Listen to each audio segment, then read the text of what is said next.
I don't even know what that does for you.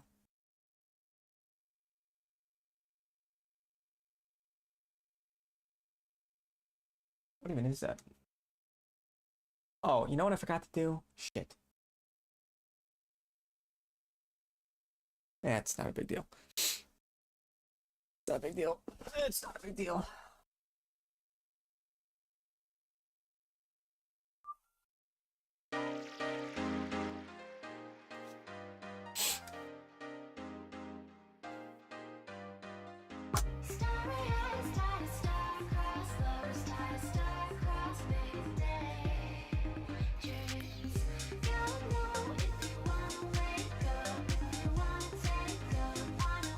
Now let me see what's up, Smelly. How's it going, Dad?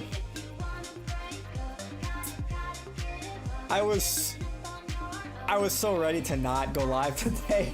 I was so ready not to. I'm not gonna lie.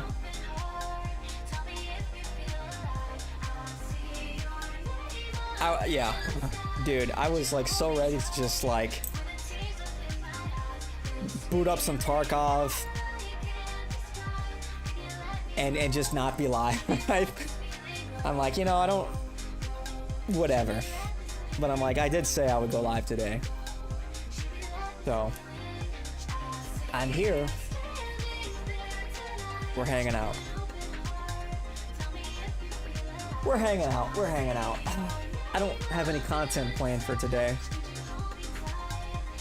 What's up, Ryan? Good? You doing good? Tired? Yeah, me too. Is the big guy doing a show tonight? No, he's not. He's not doing a show tonight. He said he wouldn't. He's collabing with Bradley Martin right now. I don't know when that's gonna release, but yeah, they're doing something. Another podcast, I think. There's a picture of Nick at the gym, maybe doing a bench. Let me see if I can find it. Oh wait, thank you. Hey, Gym Bros, did the Gym Bros win? Did all those hey Nick, you should start lifting super chats, did they finally win?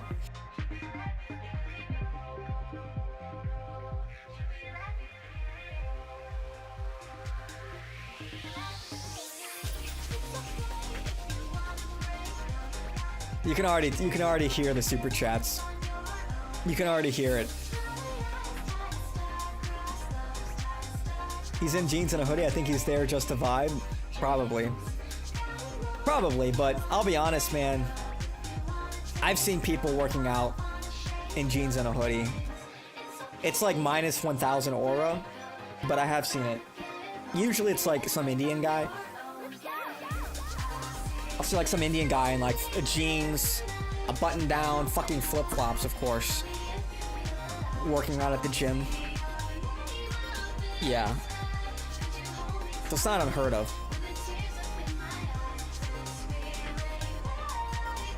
If he's lifting in jeans, it's boomer coded. I don't know what to say. It's not even boomer coded. It's like, I don't know, man. It's like third world coded.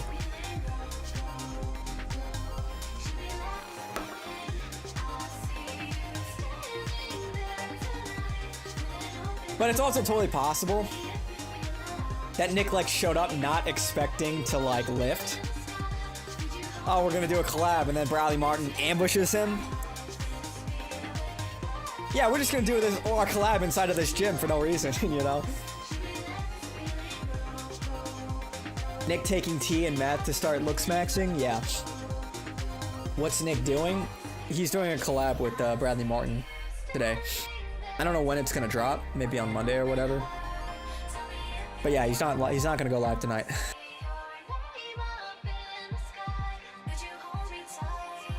Generational run.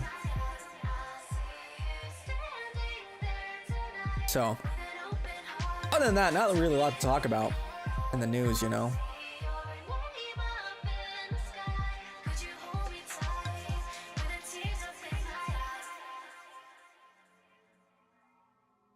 I guess we can see what this is all about. What's it like being a Muslim here in the United States? I'm not speaking English, only one Somali language. What does it mean to you to be a part of Islam? I don't know, I'm not... Tranny pajama pants? The what? You hate those... What does that say? Pajama pants? Who's wearing pajama pants?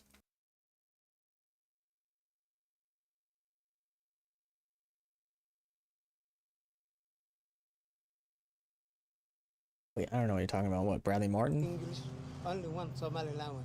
What does it mean to you to be a part of Islam? I don't know, I'm not speaking English very well. How are you? Do any of you speak English? English? No. Can women speak on camera? No. Everyone wearing trans pajama pants? What are trans pajama pants? You just make that shit up? I've never heard that in my life.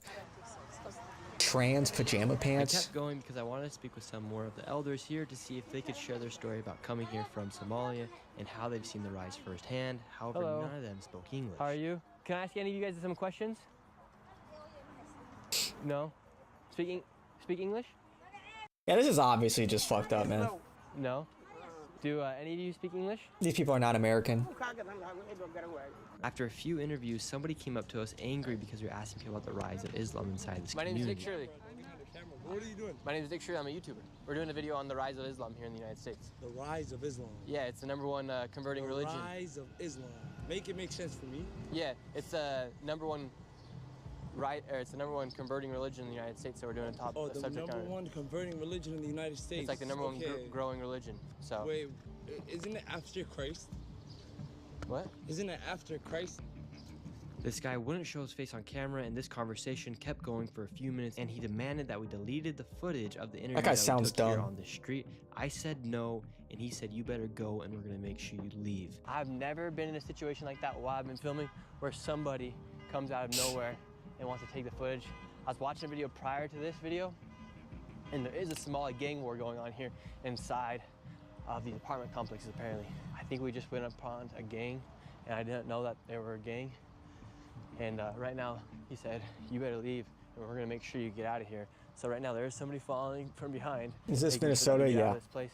Not the most friendly welcome here into this. And Trump will do nothing. He will do nothing. Like, yeah. You guys see like the red meat that they dropped yesterday? We're gonna stop all immigration from third world countries. Does that include India? Not enough. That's not enough, Mr. President. Wake me up when you actually do something, when you deport millions of people. Wake me up when something is being done about this, you know?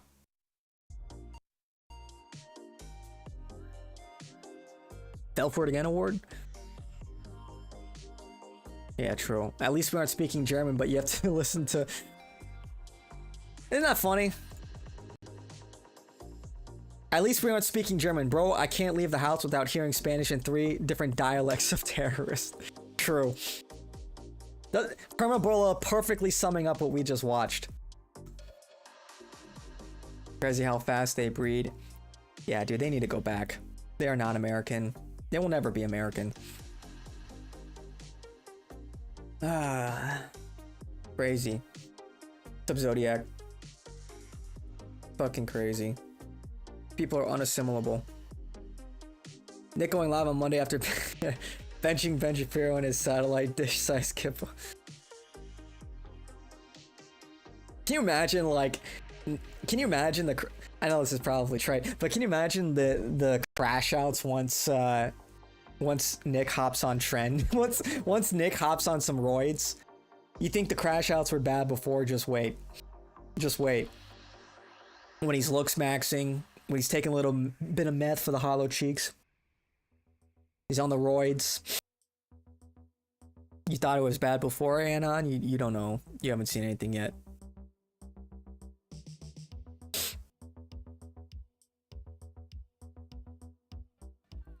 Well, dude, because for me personally, like, I'm so over, like, the whole woman thing, dude. Like, that's why I see, like, the looks maxing thing and I roll my eyes, because I'm like, dude, are you really putting in this much energy for women? True. True, man. It is female coded ultimately. It's kind of funny. But it's like you're still simping. You're just simping from the other direction. It's like a lot of these red pill guys, and I've said this even at the height of like 2021 when like the red pill was like going mainstream or whatever on women. Like, you are still simping for women. Like, all these guys are still pedestalizing. What am I listening to? They're still pedestalizing women.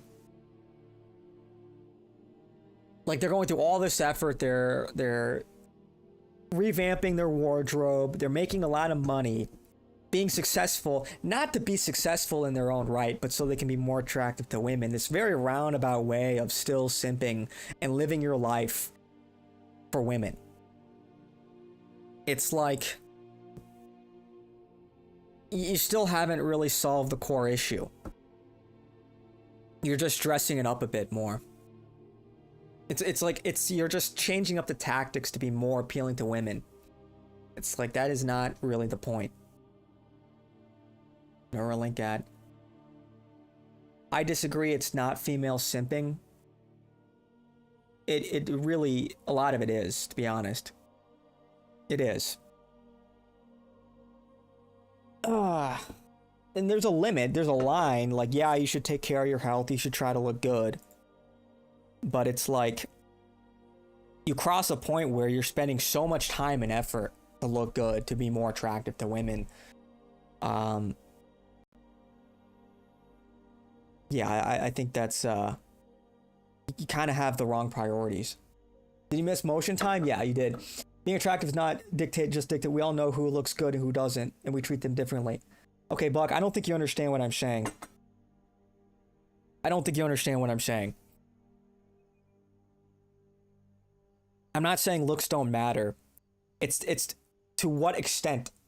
To what extent are you going to in order to look better? You understand? It's a subtle distinction.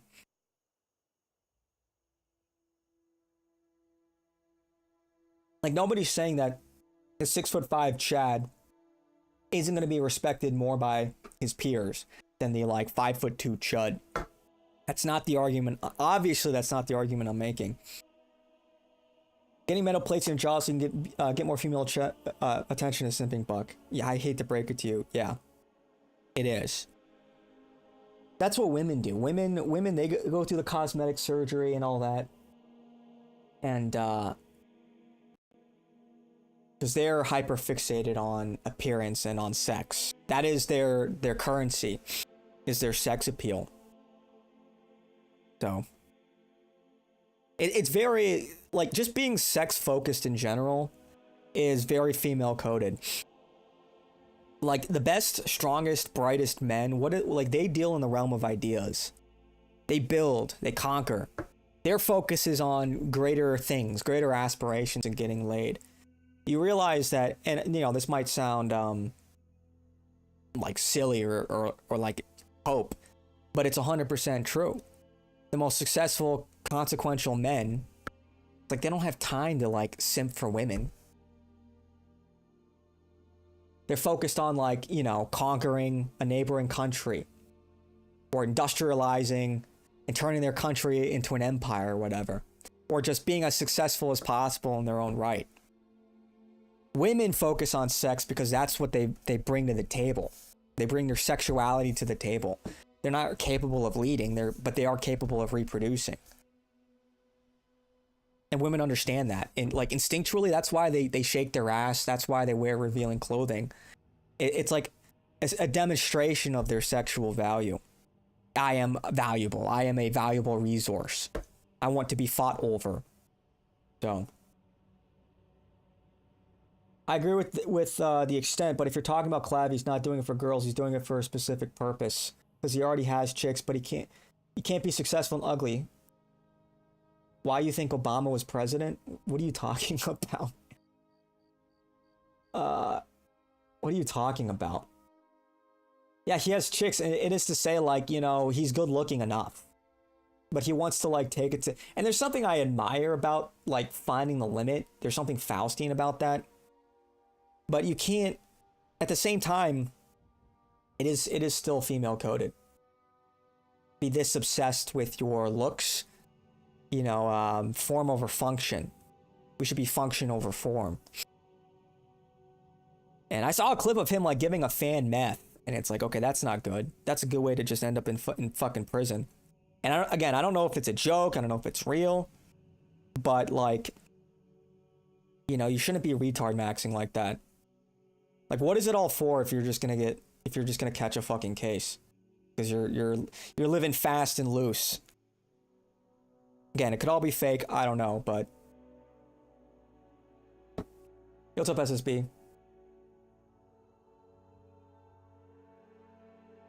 People voted for Obama for his looks, not his policy. Okay, well, there's a whole nother element in there that you're forgetting. I mean, there's also the fact that he was black.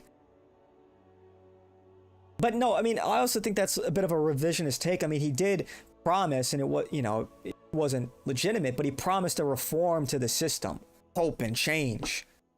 In a certain sense, you could argue that his rhetoric was one that supported the common working class person, and that people found that appealing. Now, obviously, like in action, it didn't pan out that way. Excuse me, in the same way like it didn't pan out with Trump. But no, it's like Obama's not exactly like a Giga Chad looking guy by any means. Women are extremely shallow, though. They write short or balding men off completely, despite no amount of money or all of that truly offsets looks. Yeah, I mean, I'm not debating that. I'm not debating that at all. But I think you guys all. Let's also let's not forget. We need to be a little more visionary, I think. We need to get into positions of power, right? So we can crush feminism. You crush feminism, you make things like pornography banned, you just completely reshape society. So, you know, you bend it to your will. Here are the problems. Let's solve these problems by becoming influential and powerful and literally molding society. The idea, and I see this from a lot of these red pill guys, they resign themselves that things aren't going to change. And that's very low frequency thinking. This idea that we're just going to like accept the way that things are and we're not going to like try to change anything. And don't get me wrong. Like I said, there is a kernel of truth here. Like, yeah, you got to be attractive. You're going to have an easier time. All of that stuff is true. The black pill or whatever. But it wasn't nearly as much of a problem 100 years ago as it is now, when the hypergamy of women has just gone through the roof with with access to like the internet and dating apps and things like that. And so you really need like a top-down approach to restructuring how our society operates. It's possible, but you have to have the vision. And so when guys say like, oh, let's just like, and Myra made an argument like this, like, oh, you have to like fuck 50 women or whatever in order to like understand them. It's like, you know, that is like very low frequency thinking.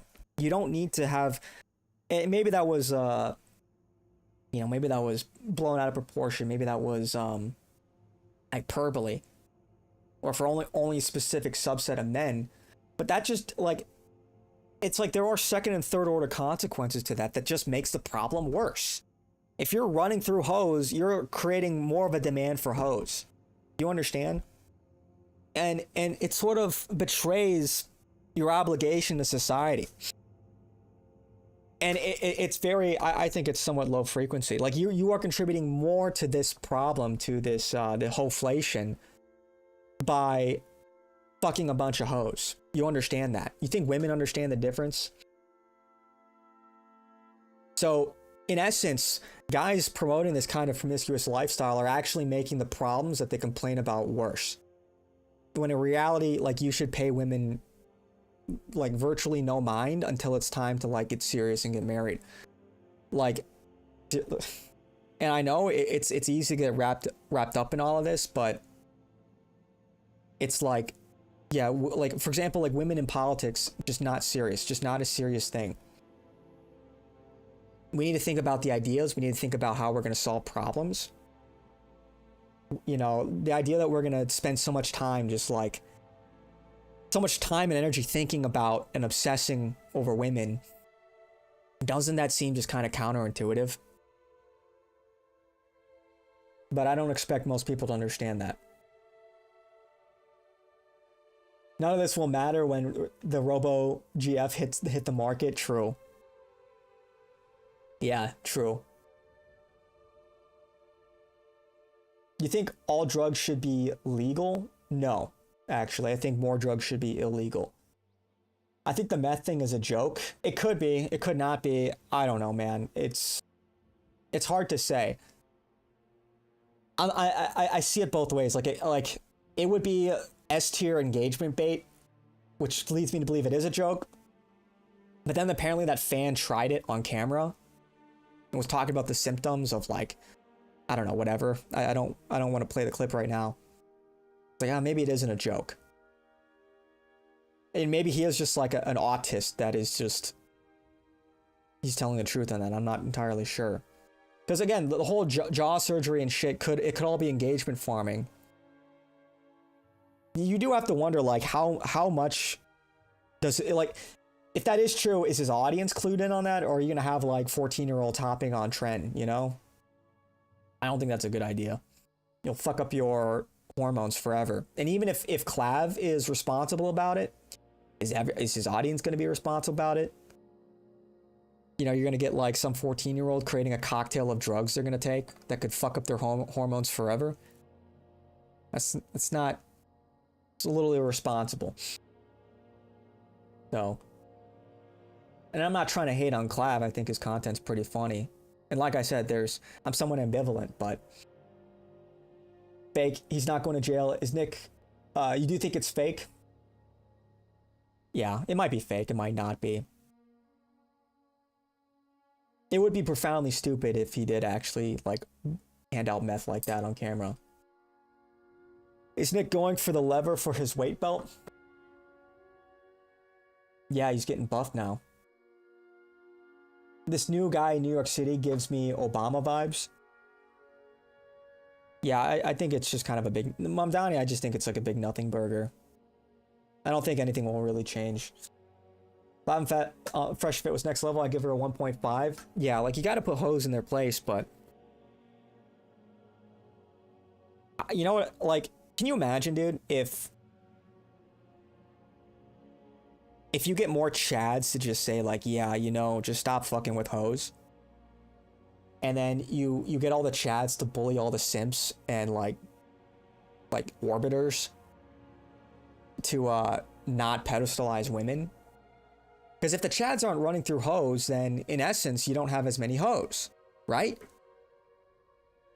Because like these hoes aren't fucking the chuds. So if you deny access to sex, then you're really curbing the problem of hypergamy. But a lot of these like retarded looks maxers don't really feel an obligation to like society in that way. In that sense, they're just as selfish as the hoes that they criticize. With great power comes great responsibility. If you were born a Giga Chad, you've got to use your powers responsibly. Set a good fucking example. That a normie looking dude and a Chad with the same policy, the Chad always would win presidency. And that goes to your point about accomplishment, because a lot of accomplishment is rooted to your looks.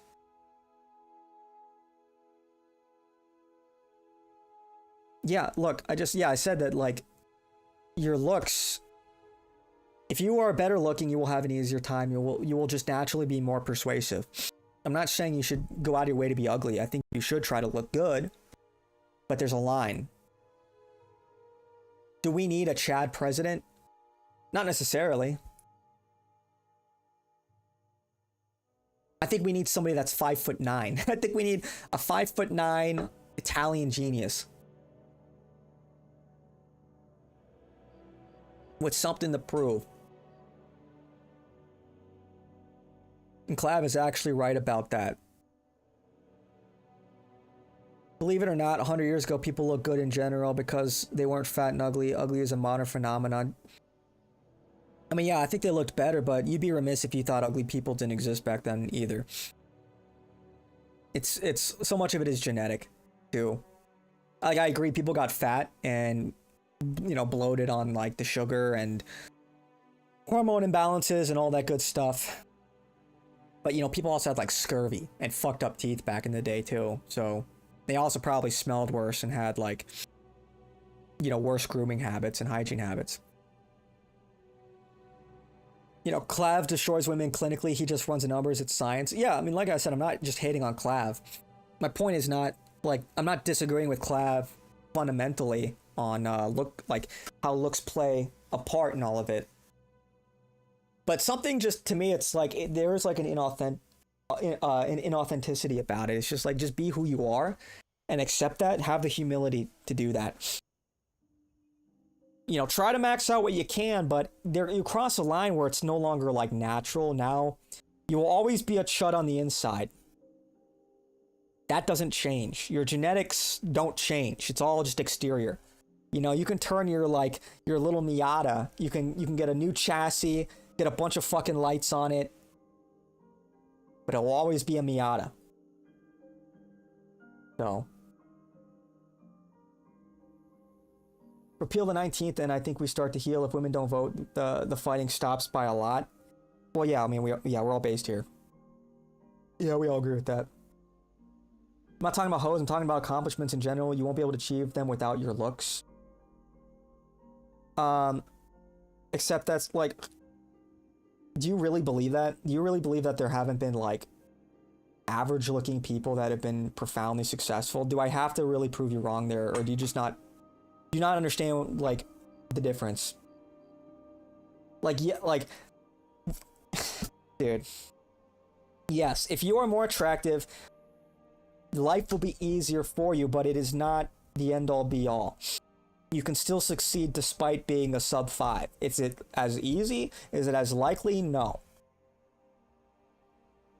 You just gotta be funny. You just gotta have a good sense of humor. You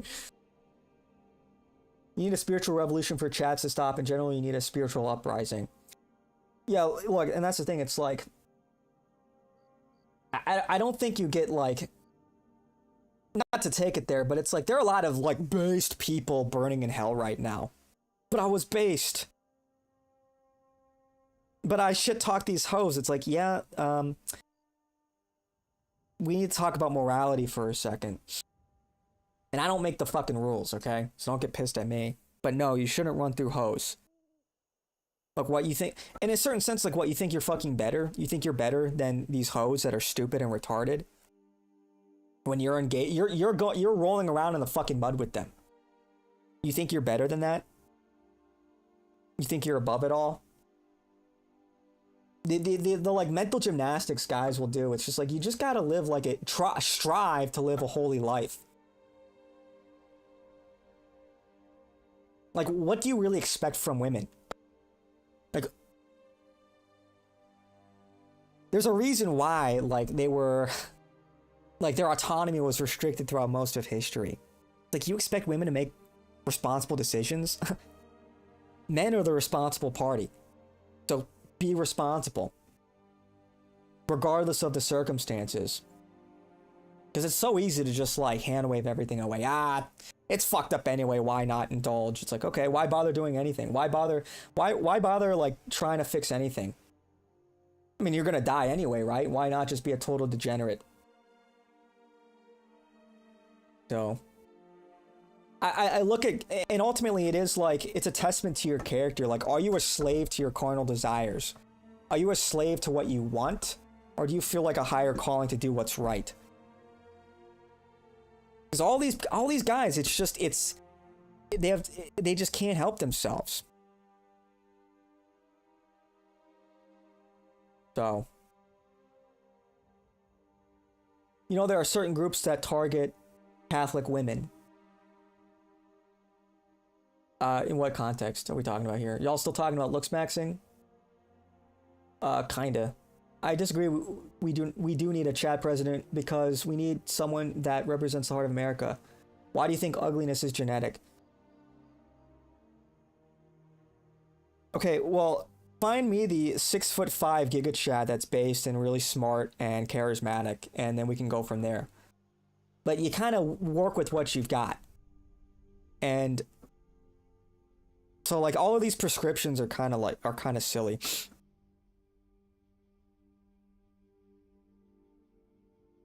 Bro, we need a Chad president that will stand on morals. Women will have no ammo to say or do anything. Why do I think ugliness is genetic? Because genes. Why do I think? Because they are. What do you mean? It's not the end all be all. Like, if you eat a lot and you get fat, like, yeah, you're gonna look like shit. You're gonna be ugly.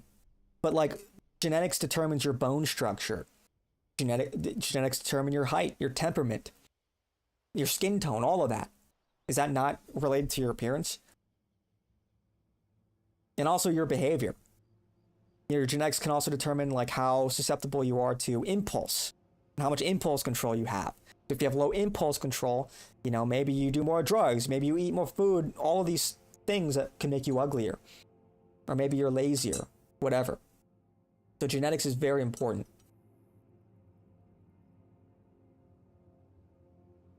India. What are we talking about, India? Speaking of cars, did y'all see the McLaren team got disqualified in Vegas?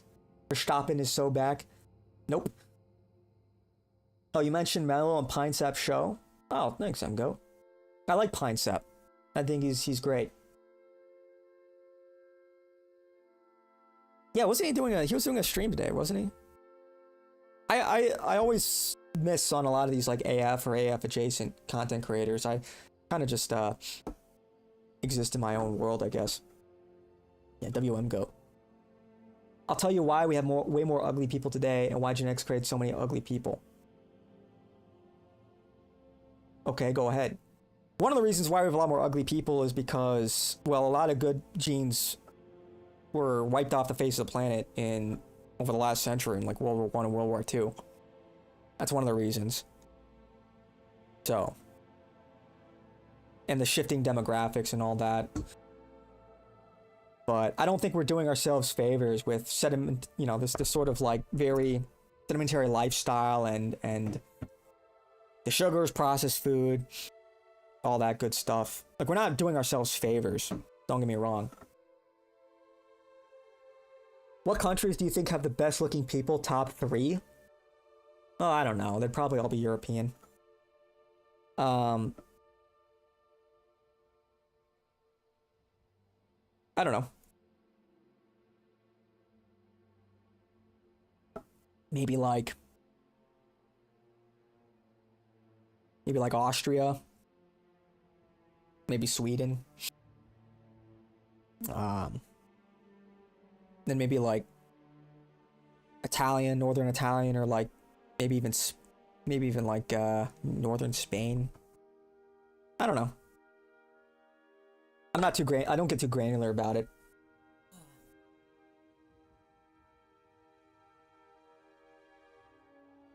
I want to know when English turned into orange 4s. I don't know what that is. What's orange 4s? Because a lot of wars were fought on the ground, so there was a genetic need to produce someone strong and capable, and they were most attractive because they had athletic, childlike frame. Yeah, and I think it's self-explanatory. Your top 3: 1 Israel, 2 India, 3 India. Very good. Yeah, very good, Smelly. India wins all 3. India wins all 3. And Pakistan is last. Pakistan is dead last. We hate Pakistan, right? Those stinky Pakistanis. Not like the beautiful and genius Indians. After World War II, all of the good genetics left, so you don't work, get in shape, or work. Selecting genes to produce offspring that might also be attractive. Yeah, I mean, there's more to it than that, but yeah, a lot of good genes were wiped out in the war. That's true.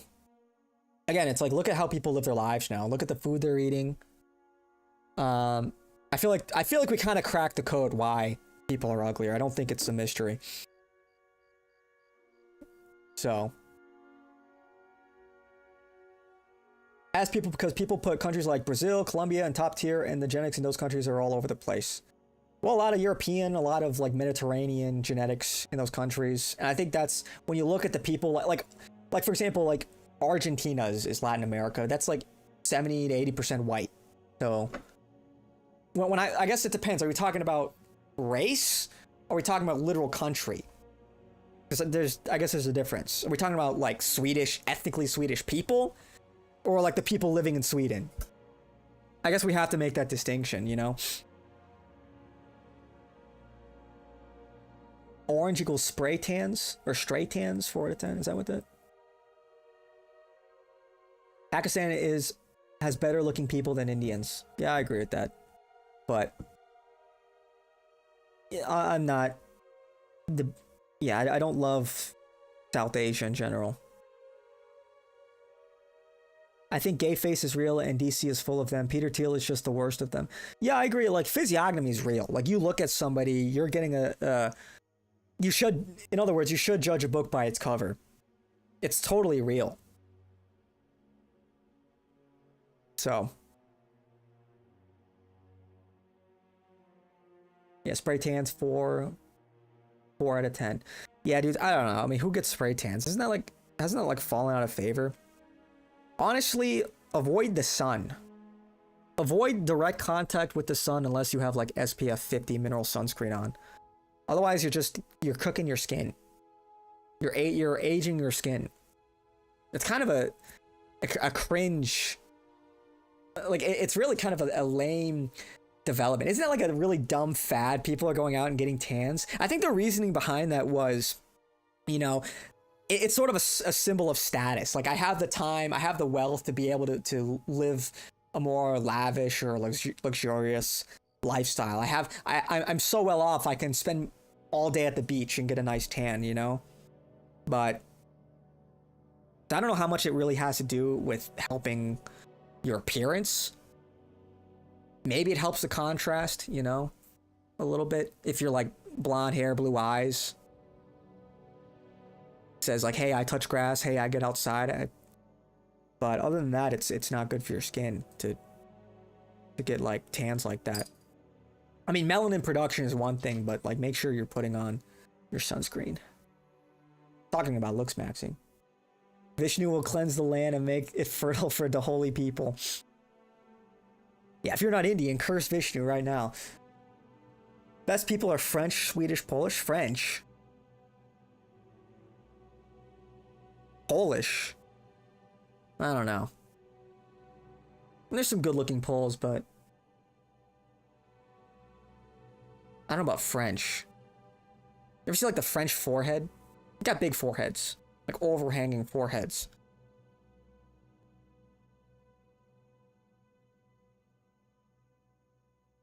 I agree with, I think Swedes are good looking. But, you know, I don't know, man. Italian, hey. Especially like northern Italian. That, what is that valley? That triangle between like eastern France to like western Poland down through northern Italy. Cutting straight through Germany, like that area. Just whatever it is in the water or whatever in that area just produces like the finest human beings. Something like 90, was it 90 or 90, up to 97% of the patents came from that part of the world right there. Is it that 90? At least 90. So whatever's in the water there, it's like this spark of inspiration, creativity. And you have good-looking people. Like Switzerland, you know, Austria. Anyway. Also, tallest men in the world are in Norway, average height 6.1. Yeah, dude, if I were to go there, I would just feel like a manlet. I'd be like, fuck. Can you imagine being like a 5'6" Mexican traveling to like Norway? Your neck would just be in pain. You'd be looking up all the time. Just standing out like a sore thumb. You have to wear a sombrero just to like people to notice you. Oh shit, I didn't see you down there, little guy. Hey pinche, cabrón. You know? Can you imagine? Anyway, yeah, define French. France is historically the most mixed Euro country because they've let people from Algeria in since before World War II. You know, you also had cross-pollination with like the Germans, as well as like the Anglos. So, yeah, I don't know. Bro is biased towards Swedes. That's where his wife is from. Damn it, you got me. No, I think the Swedes are good-looking people.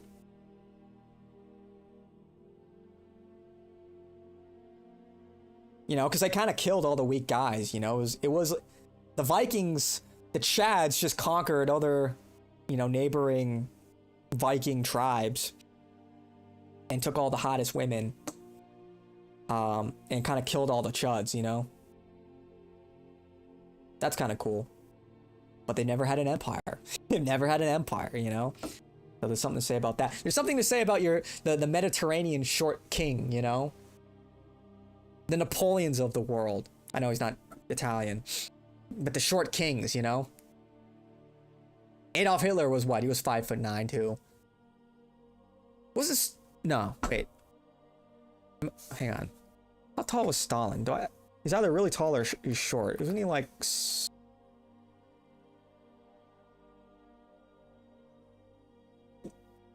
Yeah, he was also a short king. Isn't that funny?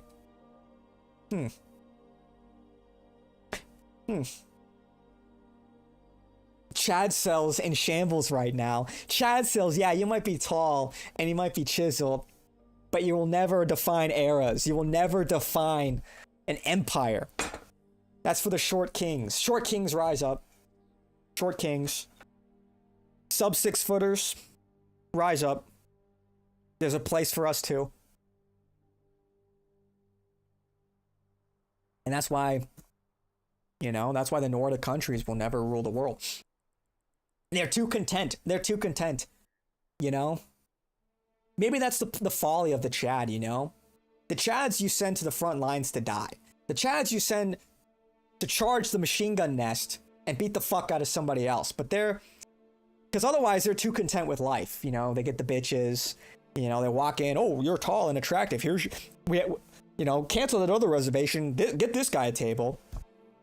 You know, you just waltz through life in its easy mode. But if you're a short king, you got something to prove. You got to grind. So it's like you got to send the Chads to the front line. They're the ones with the good genetics. They're built to fight wars and shit. It's the 5'5" giga geniuses. They're the ones that dictate the policy and run the country. All this looks maxing stuff, it's like, hey, yeah, that's great and all. Mew, you know, drop some LBs, lift, all that good stuff, whatever. Don't make a big deal about it, that's gay. But your focus should be on, in a sense, the intangible. Is that the Aosta Valley? I think that's what it is, right? I don't know. I don't recall ever learning, you know, I don't recall the name of the valley, but that part of the world is like, whatever it is, it's just fascinating. Talking about mass migration, Greta, yep. Am I half Japanese? I am. I'll allow Mello's wife, Greta, but Norway is better than Sweden.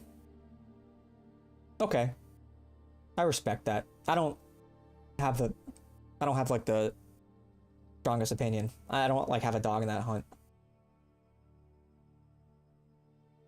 Jesus was 5'5", that's what they found. Not sure if it's true. I heard he was 6'2". Isn't he like 6'2"?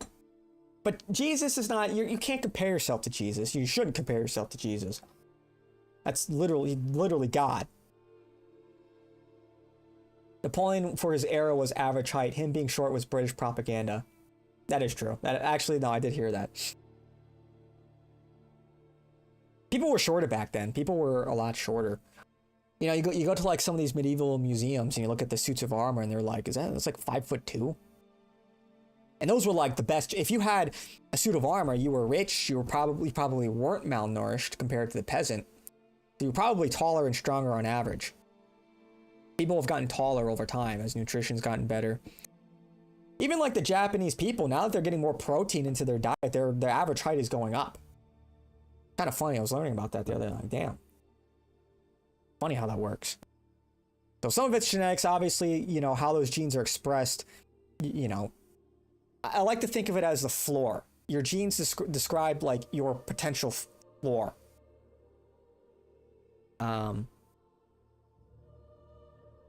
Or maybe a ceiling would, actually probably a ceiling would be a better way to describe it. Your potential, it's a ceiling. And you have to reach that ceiling. But somebody with better genes is going to have a higher ceiling. That makes more sense than a floor. But you can always like drive your appearance down, you know, through your behavior. Or your environment. If you're ingesting a bunch of toxins, like, yeah, you're going to look and feel like shit. You know? Being too tall is not good in battle. You're a bigger target. Yeah, maybe nowadays, but back in the day, being like tall, like being heavier, having a longer reach, yeah, it's huge. It's very important. Nowadays, maybe we just need a bunch of manlets. We need a bunch of like 5-foot guys that can like bob and weave, you know, get into little crawl spaces with their rifles, but then they can't carry as much ammo because they're smaller. There's trade-offs.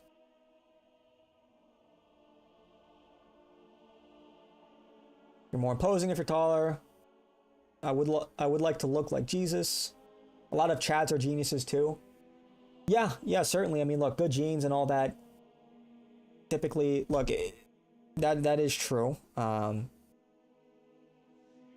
There's probably a correlation between your appearance and your intellect. Because if you're smarter, if you're good looking, you'll attract a better partner, a better spouse to procreate with. If you're smarter, it's easier to do that. It's easier to be more successful. That's another way you can attract a spouse. So it all compounds, I think. Hide the difference. Chad can't see Giga Genius coming. How tall were the Vikings? I don't know how tall they were back then. 4'10". Why I look like Epstein? Do I look like Epstein? Anybody think I look like Epstein? That's crazy. We'll have Janassa to carry our stuff into battle. Yeah. Dude, we just need like...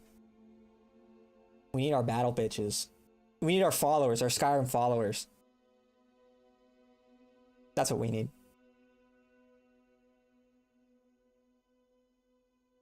So.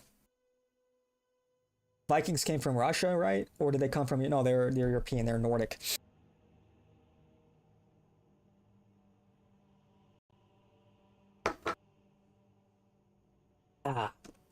It is funny though, like Finns have some I don't think the Finns wait. As far as the Nordics are concerned, there is some like Asian admixture. Like Finns have some Asian admixture. Kind of interesting. That's why you can kind of see it in their eyes sometimes, you know. But that's a different country. Amazing my skin looks. Does my skin look good? Maybe it's the lighting. I'm getting a haircut tomorrow. Much needed haircut. It's kind of out of control. Go. At least set it to escape from Tarkov so you can get something from watching this. Are you back, George? Are you back? Did you get all your drops? Vikings are only around 5'8". Well, everybody got taller. Everyone in the developed world has gotten taller over time.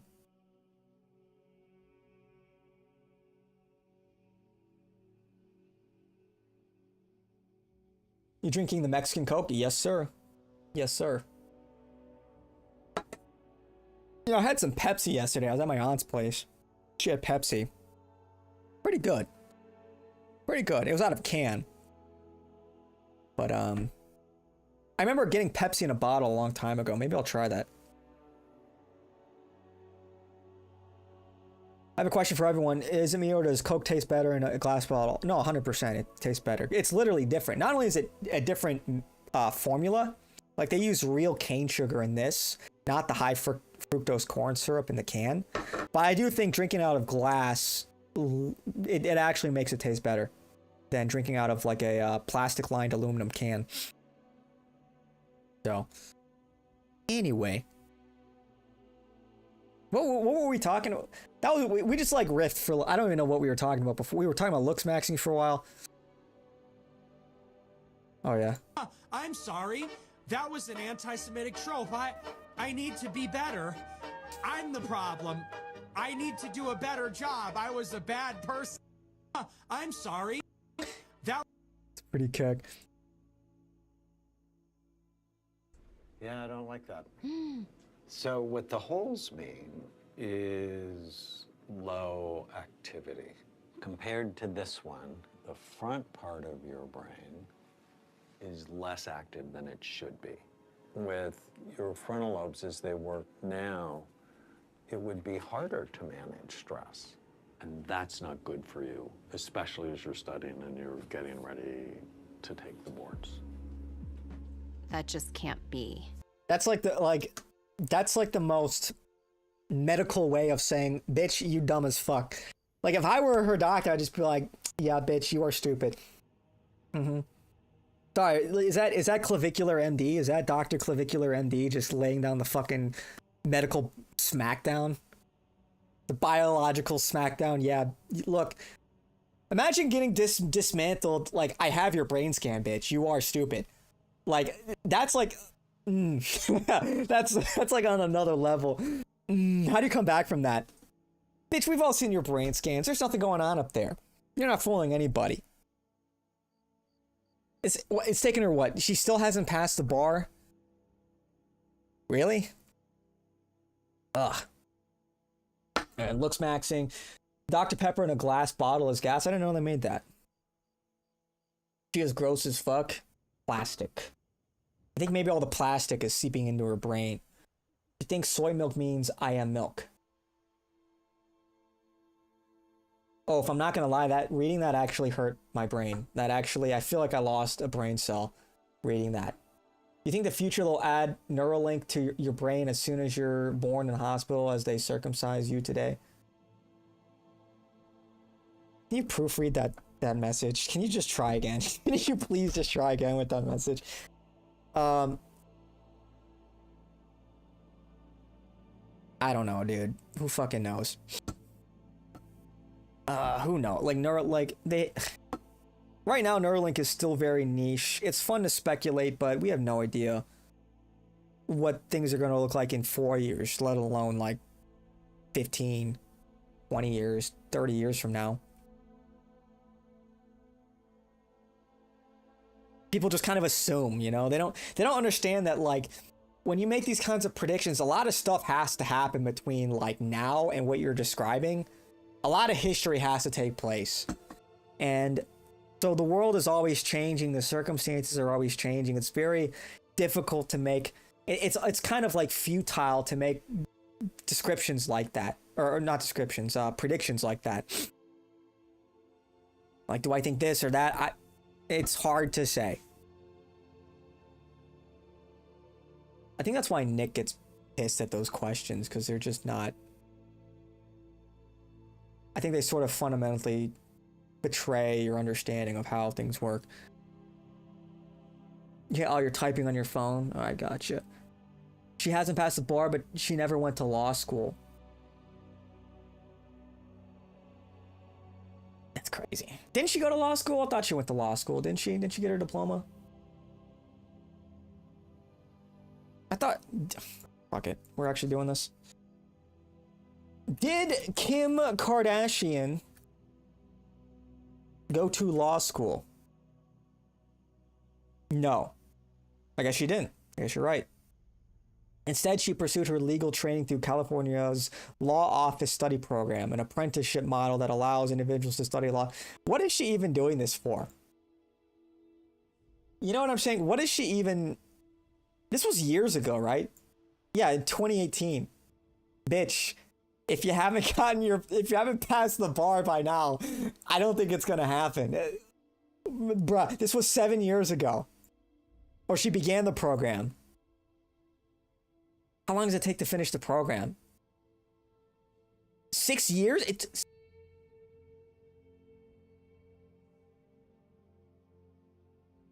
took 6 years? Okay, so okay. Whatever. You know what, Kim? Good luck. Good luck. I hope you do it. Holes. Awards. That just can't 6 years? be. It just can't. Not accepting. For whatever reason, you're not...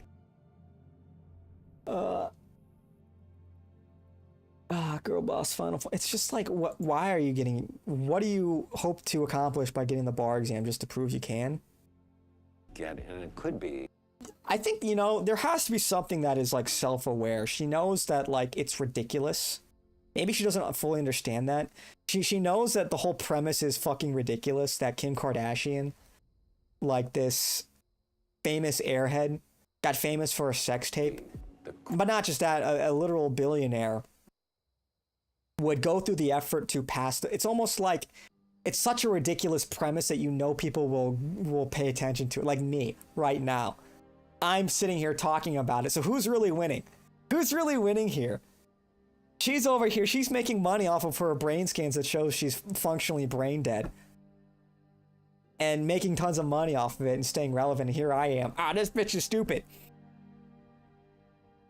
Yeah, she can stupidly laugh all the way to the bank, because I guess she's winning, huh? Chronic stress that you've been under, trying to think about taking the boards in a couple of months and studying 10 hours a day, not to mention all the other things that go on in your life. But aren't all chicks brain dead in general? Look, it's all context dependent. Like, obviously, like, look, are we saying all women are brain dead? In what context? Are we comparing them to Kim Kardashian? Yeah, there are women that standing next to Kim Kardashian would look like geniuses. Yeah. Like But fucking Isaac Newton. We have to make it better. I gotta get on a plan to really figure this out, because I have some to do this summer. But I think every woman wants to be Kim Kardashian, though.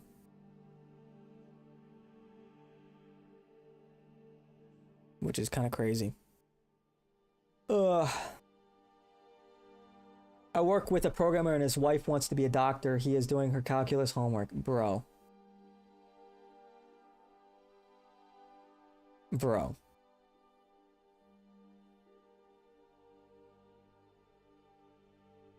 You gotta let her fail. He's doing her calculus homework. Bro, you gotta beat the fuck out of that guy. You gotta beat the shit out of that guy. Peacefully, of course, with love and with your words. Dude, some guys, I don't know, man. It's at a certain point, like, I almost resent the men that enabled it. I do resent the men that enable that behavior more than the women themselves. The women don't know any better. The men should know better, but they're weak. They're weak. So.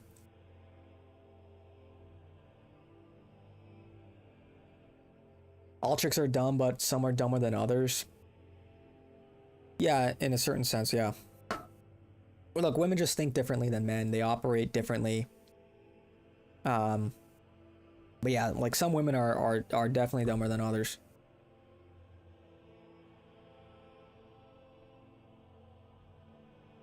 Probably just because her dad was a lawyer. Depression equals expectation minus reality. Are you putting that on your like right next to your like live, laugh, love poster? I told him it's not going to work. There are these things called exams. Yeah. Yep. And it's also like, dude, look, I know this is like one of the biggest reason, or maybe not the biggest, but a good reason not to cheat, especially like in school, for example, is because are you going to be able to cheat on the job? Like, there are consequences for this. If you're not proficient and you only got to where you are because you cheated, well, what happens when there are consequences? Like if you're a doctor and she needs to diagnose somebody that's sick, can she cheat? And if she gets it fucking wrong and she can't cheat, can she rely on her own ability to properly diagnose a patient? There's literally a life at stake. And the same thing is true, like if you're an engineer, if you cheated all the way through college and now you have to build a rocket. And you wonder why, like, there's this, like, you're seeing, like, planes fall out of the fucking sky and shit like that. It's because, you know, with the financialization of everything, they're cheaping out on labor. They're hiring a bunch of incompetent people because they're trying to save money. And that's why you're seeing all these mechanical failures. And a lot of those people cheated all the way through school. They faked their credentials. And that's the consequence. People fucking die. That's why you shouldn't cheat. So, like literally for the sake of mankind, Hippo, you gotta tell that wife she's a stupid bitch. You gotta tell that her husband that he's a fucking pussy. Because otherwise, frankly, it's like that. I mean, you're a doctor, right? That just does not just denigrate your whole profession. Your name is literally the Hippocratic Oath, right? What does that mean exactly? These people are entrusting doctors, and doctors are supposed to do the best for their patient. Politics, external factors aside, how can they do that if they're cheating? How can a doctor do that if they're not honest? So that's like just so... Yikes, man.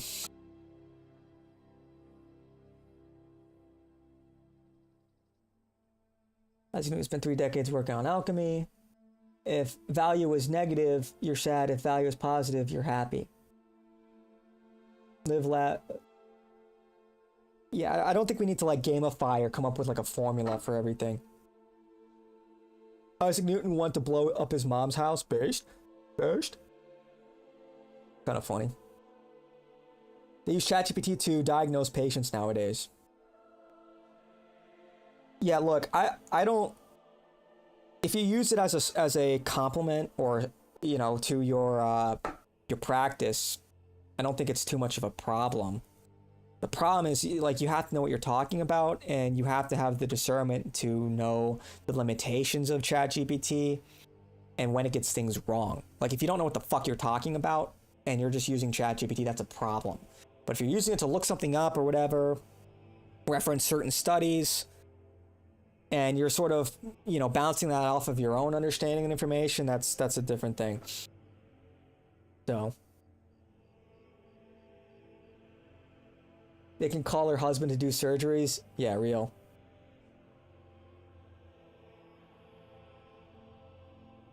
Never trust a black doctor, especially if they're a woman. Worse is if they're young.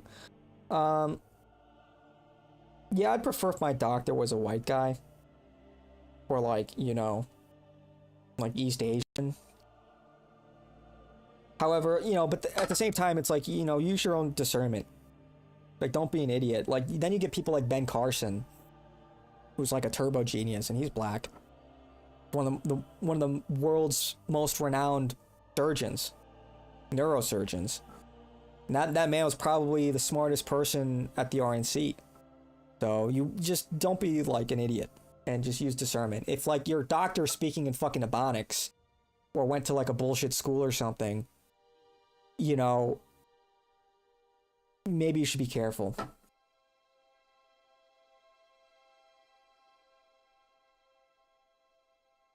No, Hippocratic, just tell your friend you're brave. Undergrad about 4,000 to 6,000 hours. Medical school about 8,000 to 12,000 hours. Residence training about 10,000 to 15 hours. I trust Ben Carson my life, good man. Yeah. I'll take my chances not trying to find Carson. Yeah, that's fine. But you get what I'm saying. You get what I'm saying. I hope.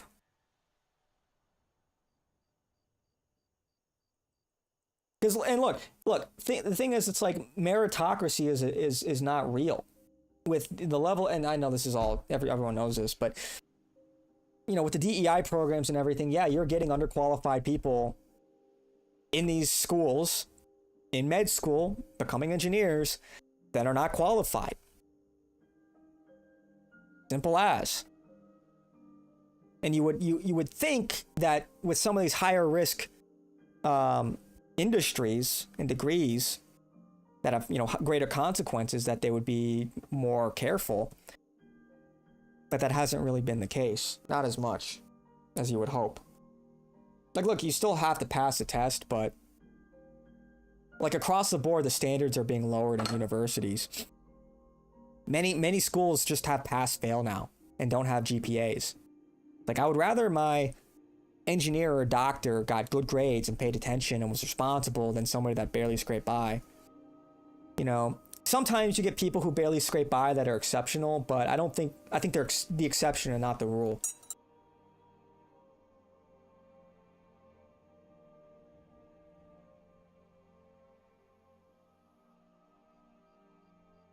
Yeah, I don't think you have like an obligation to prove you're not racist if like your life is or health are on the line.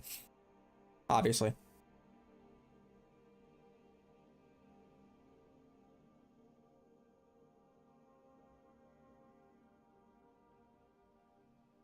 Bro.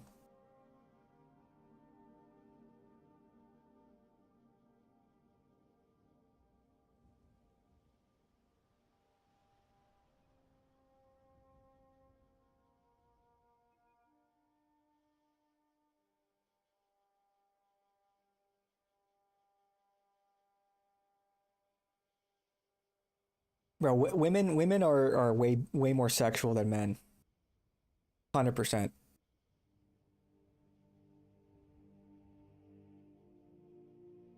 All right. What's going on in the station? They're just making fun of Americans that are dying of fentanyl overdoses.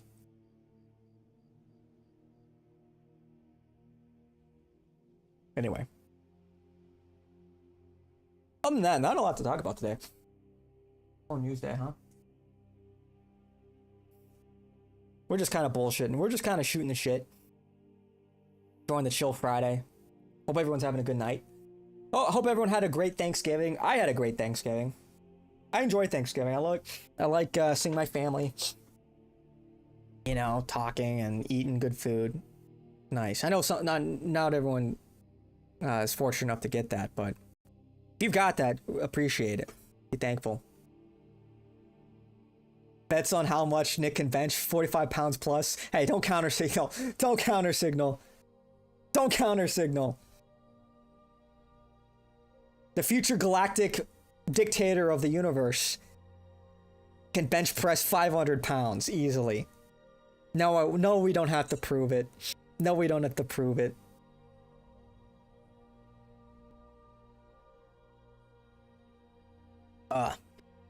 Yeah, dude. No, Nick should not publicly lift unless he becomes super fucking strong, because that's just negative aura.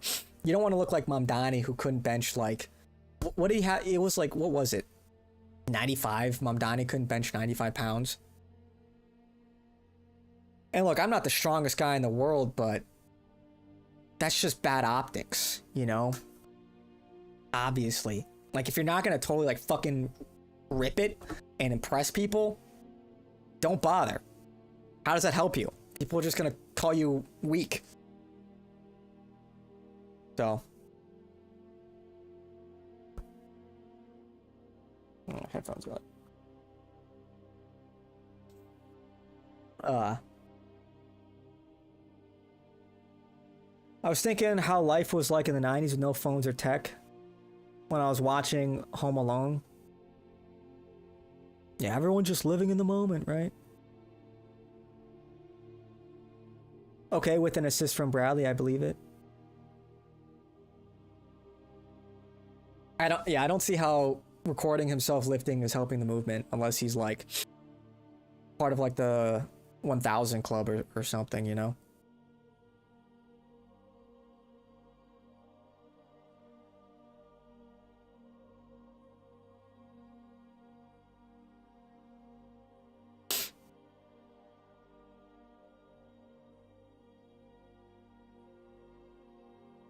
Wow, there's really kind of nothing to talk about, huh?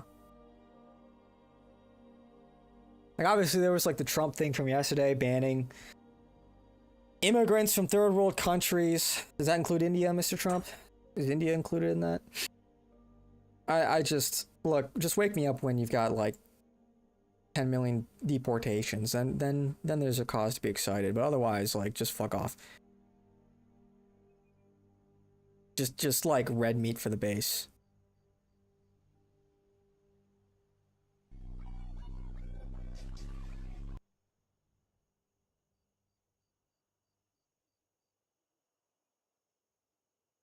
Anyway. Bradley fought Logan Paul, by the way, like an actual fight, and he lost. Well, I don't think Bradley Martin's a fighter. I don't think he boxes. You know, like, lifting weights is very different from throwing punches.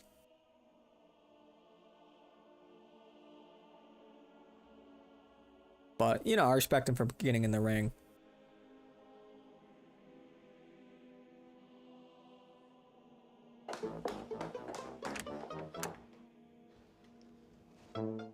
Oui, ראש הממשלה.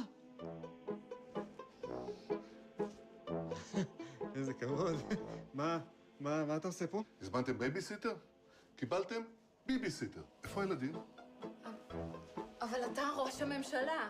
Netanyahu looking for the children. אתה תשמור I don't know if, you know, 2025, I don't know if that's aged well. לנו על הילדים. בבחירות הקרובות אתם בוחרים מי ישמור על הילדים שלנו. בבחירות הקרובות מצביעים רק הליכוד. Yeah, I don't know if, you know, in the big 2025, I don't know if BB coming in. Where are the children at? Yeah, I don't know if that's a good look. Yeah, I think that one kind of backfired in hindsight. How's the Ohio governor race shaping up lately? I believe Vivek is now behind. Good. Fuck him. I would... This just goes to show how much I hate Vivek. I would much rather have a liberal white woman running Ohio than a stinky Indian scam artist anchor baby Vivek that hates Americans and isn't Christian but tries to piggyback off of Christianity. Well, here in America, we pray to God. Which God, Vivek, exactly? Which of your 16 million Hindu gods? That guy is so untrustworthy. Totally fake. Hates Americans. Hates America. He should be deported. Vivek is going to lose. Vivek H1B is costing him. Yep, people have not forgotten, and they shouldn't. Never forget. Somalian Muslim or Vivek? Probably a Somalian Muslim, quite frankly. Vivek is working with the system to get government contracts. I know, yeah, he wants to, was it Anduril? He wants to open a, some defense contractor manufacturing plant in Ohio. ChatGPT says it's a toss-up for Ohio. The Goipers will come out against Vivek when the time comes. Like, there's just no fucking way.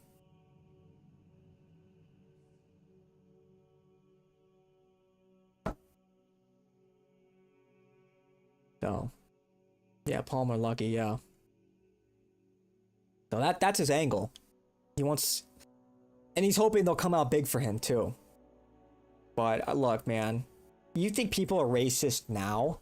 That's the funny thing about the way things are going. Like, everyone is against not only Israel, but people are also now becoming racist towards Indians. It's everywhere. I see it on fucking Reddit, of all places. Reddit. You know, which is like a liberal hive mind, and they're shitting on India. And they're shitting on the H1B scams. So I just think people are fed up. They're getting red pilled on the poo question. And I just think it's only gonna get more extreme. Extreme's not the right word to use. Pronounced as time goes on. You think people are racist now? Just wait a year. Wait 2 years. By 2028, it's like how... It will be a legitimate problem for JD Vance how he's going to defend his Indian wife and kids. I don't see him winning simply because, but never mind his politics, never mind his Zionist sentiment and how he co-signed everything that's going on in Gaza. Never mind the fact he's been an ineffective statesman. Just as a matter of identity, I think he will be rejected. I mean, look, there's pictures of him with the rugs on, right? With the robes and the dot. You know, it's like, happy Thanksgiving, Indian family eating Indian food on Thanksgiving. Yeah, okay, you can fucking keep that. You can keep that. We don't do that shit in America, buddy. We don't do that shit in America. Okay? He's gonna go out there and try to, like, here's my based hot take. If you eat turkey, you're a liar. If you like turkey, you're a liar. Hey, shut the fuck up. Shut up. We eat turkey on Thanksgiving. We don't care about your opinion. Your kids are Indian, all right? Your wife is Indian. You made that bed, now lie in it. You're not gonna skin suit as like a legacy American. Not gonna happen. Not when he rejected his own heritage. Changed his name how many times? How many times? 3 times? Resents the background that he came from. Hillbilly Elegy was him just as screed against the like rural white hillbilly culture. Yeah. Yeah, you're gonna appeal to the right-wing racists? I don't think so.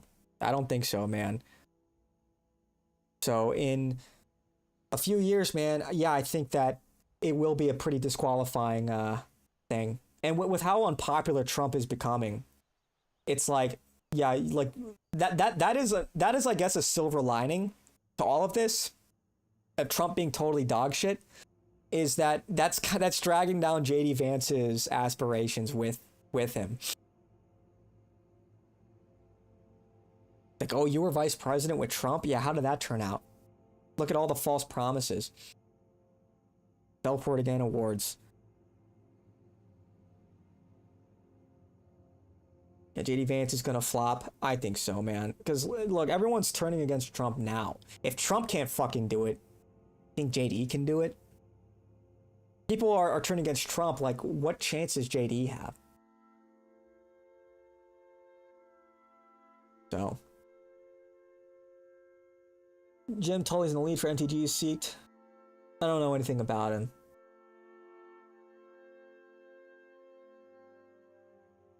Does that the JD Vance memes will end? Dude, they tried so hard to make that a thing. They tried so hard to make, like, JD Vance a meme. Not even funny, ironically. Butter chicken. I will vote for a pygmy from the Congo over Vivek. Yeah, me too. Yeah, I would literally vote for like 85 IQ, 82 IQ Somalian over Vivek.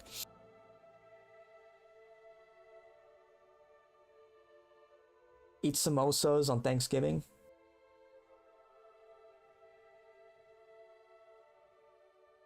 Can we get quick hairstyling product tutorial? Dude, my hair's a mess right now. What are you talking about? I'm getting a haircut tomorrow. Much needed haircut.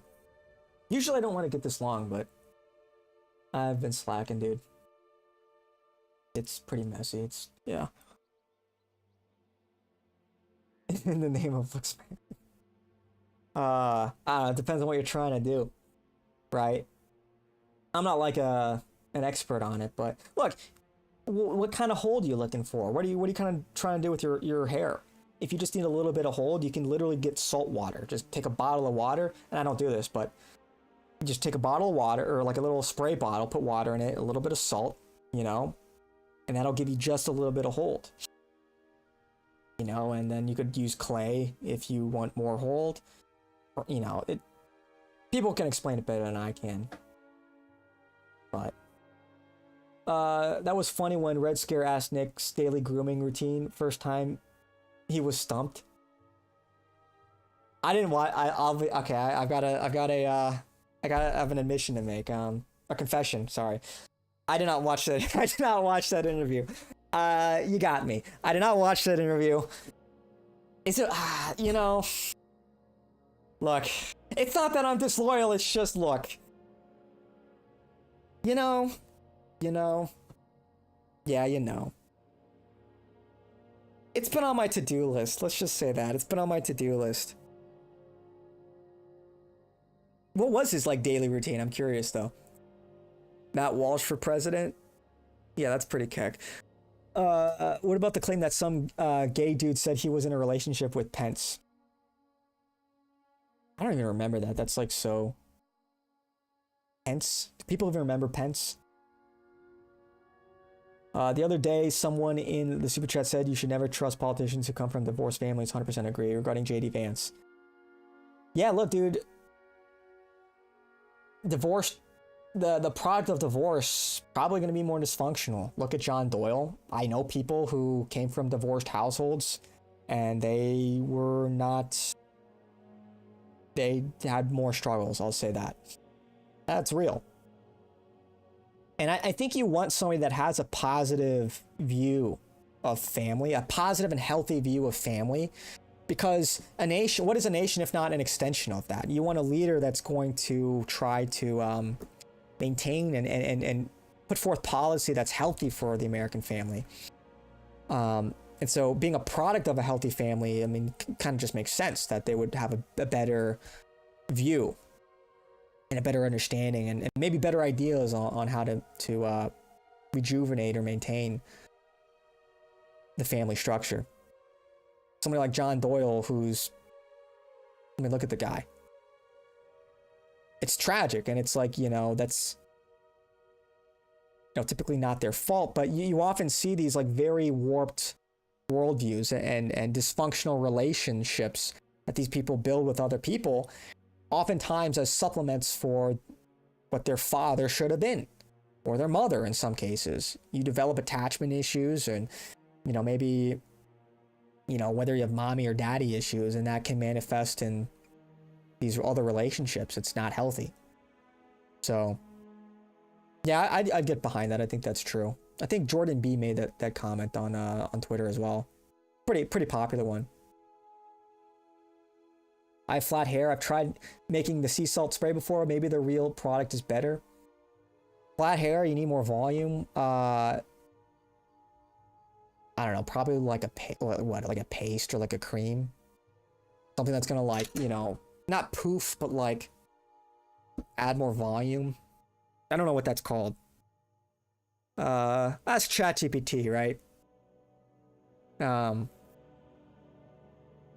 But some people with flat hair, maybe they prefer the more like slick, clean cut look, you know? That's another look. It also depends on your face structure too, right? If you have like a wider face or a fatter face, whatever, then you probably want a haircut that's tighter. Whereas if you have like a longer face, you maybe want one that's more voluminous.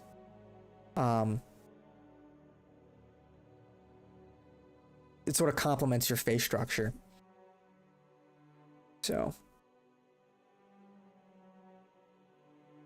Didn't miss anything with the Red Scare. It was a rough watch. Okay. maybe I'll 2X it one day. Do you think JD Vance is hooking up with Erica Kirk, Charlie Kirk's wife?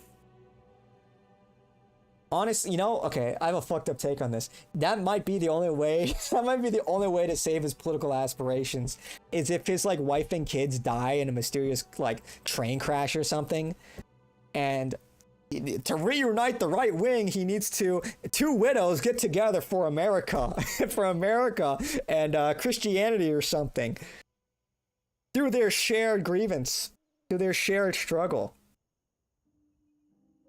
And then you have a white family that would be the face of the GOP. That's obviously much better optics. Funny enough, as ridiculous as that sound, I think that's like a non-zero. There's like a non-zero chance that would happen. You know, because, you know, the GOP, they've been like, they've been building up Erica Kirk, and look, there's something, this is controversial, but there's something off with that woman. Now that enough time has passed, I don't like it. There's something really, she's girl bossing, that's obvious. But I don't think she really cared for Charlie Kirk. I don't think she cared. And you look at her background, she came from a very wealthy Dutch family. It was most likely a marriage for political reasons, much like George Farmer and Candace Owens. That's kind of how it goes when you get to that level. You know, you get into this arranged marriage kind of stuff, very bizarre. And so, for her sake, her family's sake, like that would be the next step, wouldn't it? She wants to ascend. She wants to do what's best for her and for her family. Wouldn't then marrying the, you know, the presumptive nominee for the GOP and maybe president, marry her way into being the first lady? That's kind of like the obvious power play, if she could this is all speculative, right? And JD Vance, he's got aspirations, and he knows his wife and kids are no pun intended, but they're the anchor. They're gonna like drag him down. I know that's my schizo post for the day, but as far as them like hooking up right now, I don't know. Wasn't there some scandal I'm ignorant on this, I didn't look into it, but she was saying like she was praying she was like pregnant or something. I heard some people say like she is pregnant. What's the deal with that? Somebody fill me in. What's going on? What's up with that?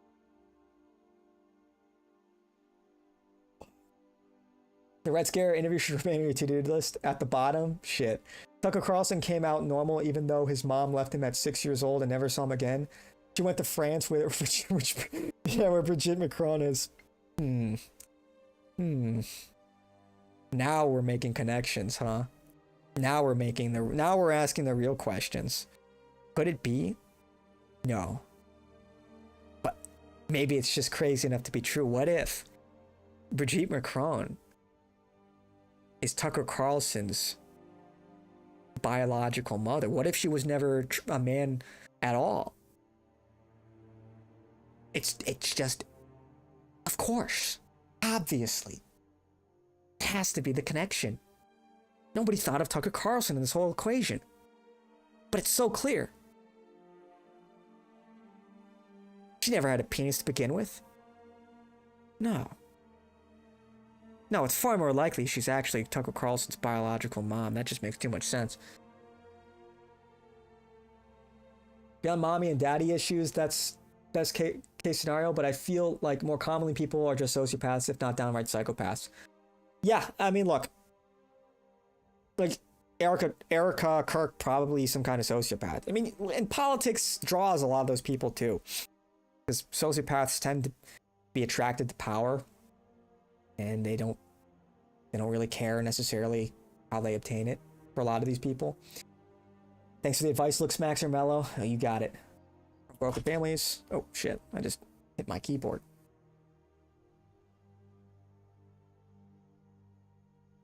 WWE wedding JD and Erica needs to happen.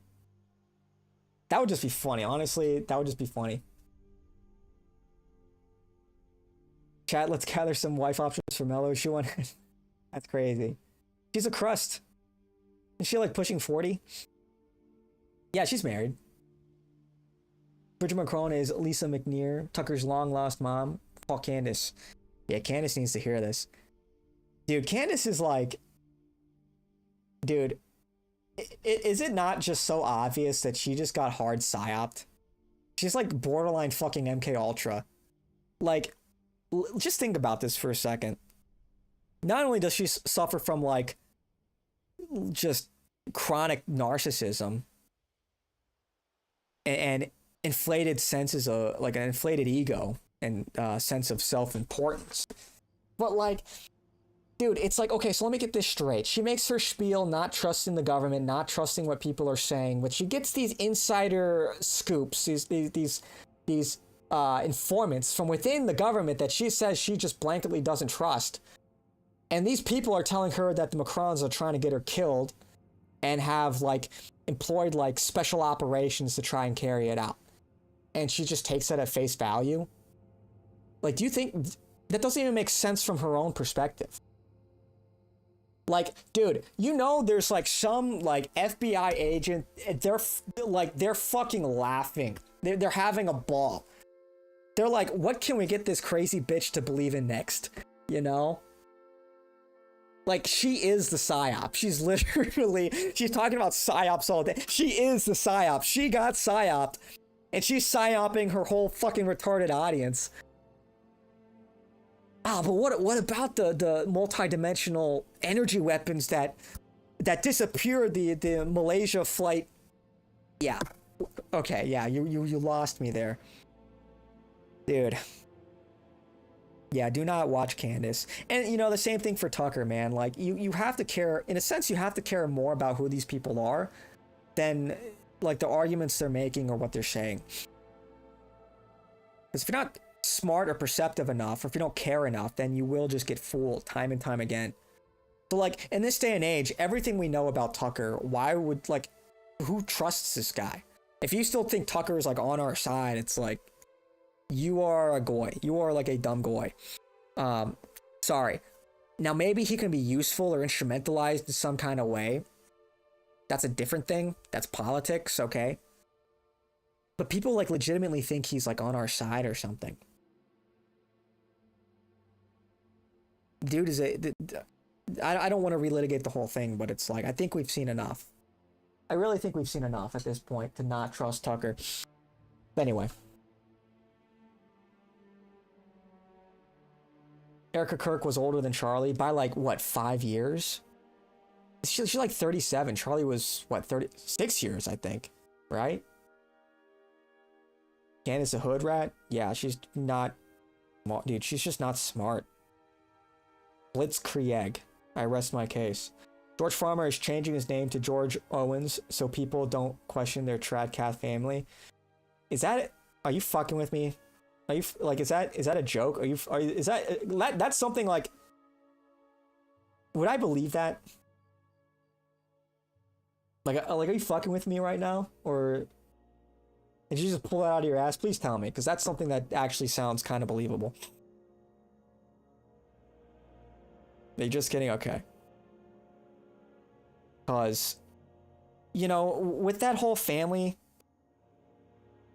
nothing about that is normal. What the fucking helly? What the helly is that, dude? Sorry, I just, distracted by the goy slop. Like, cause, like, these people don't operate on, like normal... That fucking burger just fucked up my whole train of thought. That's crazy. Look at that thing. That thing is insane. We gotta address the elephant in the room. Look at this. Who would do such a thing? Whatever. Friday, nigga. Heil Hitler. All my niggas, Nazis, nigga. Heil Hitler, bitch. It is Führer Friday. So true. Shut the fuck up with this corny nonsense. So true. So true. It is Führer Friday. It is Führer Friday. I don't know if I can make that joke. I don't know if I can make that joke on Twitch. They're still not based and red pilled yet, you know? They're still normie pilled. They're still blue pilled. They still care too much. Hitler was a bad guy. Okay. Fuck was that damage, my guy? What the fuck was that damage, my guy? Oh!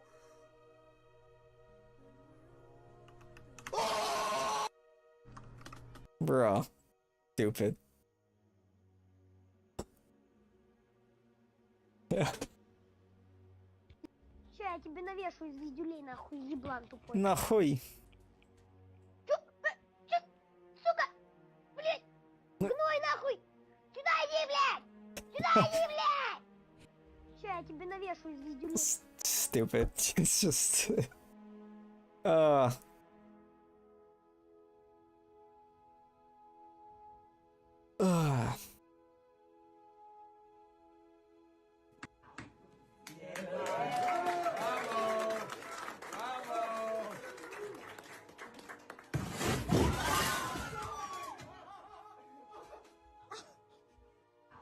Bro, that sucks. What did the woman in red pants do exactly? What did she do? Looks like a table failure to me. Nigga, you're not funny. I did it. Nigga, you ain't funny.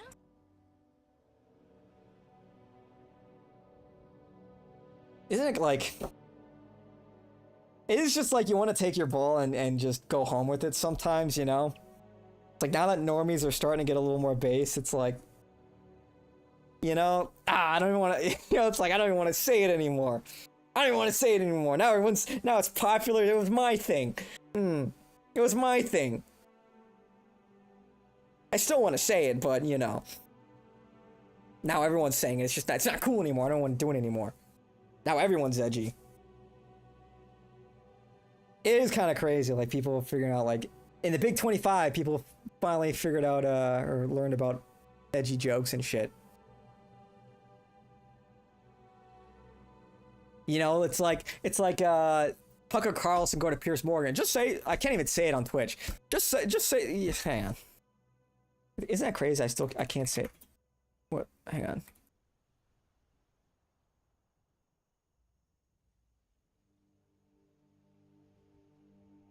Elizabeth Kinney from Tranmere. Have you read about this? Go on. She's a mother of 4.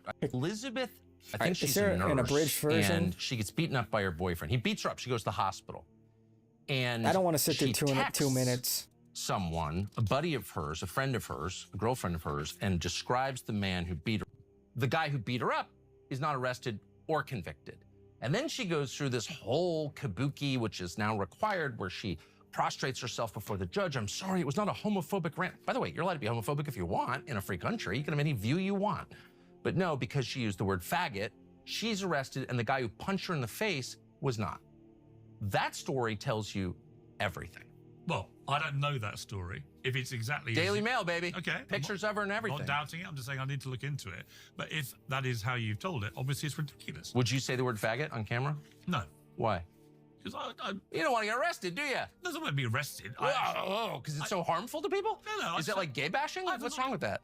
Actually, my whole issue with the whole trans debate, for example, is you don't need to slide into actually saying derogatory stuff about trans people to make the point that women's rights should be protected. You don't need to. Well, I agree. So what? I don't believe. No, but it's a magic word. I don't believe in needlessly, sneering. Well, I'm not smearing anybody. I just think. But what would you use that word?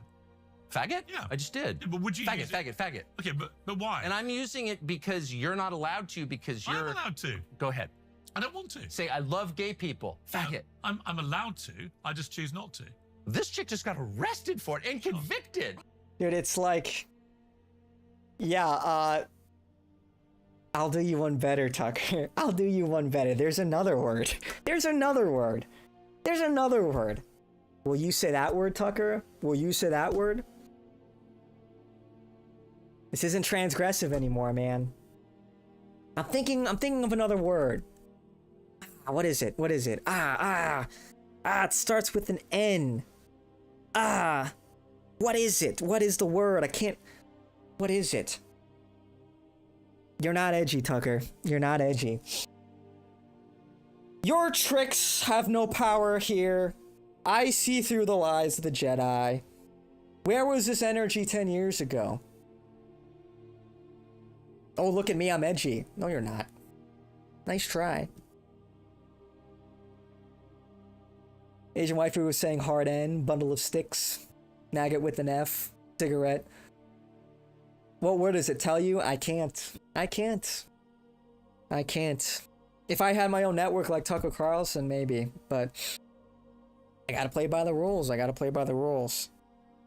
If I start dropping slurs and shit.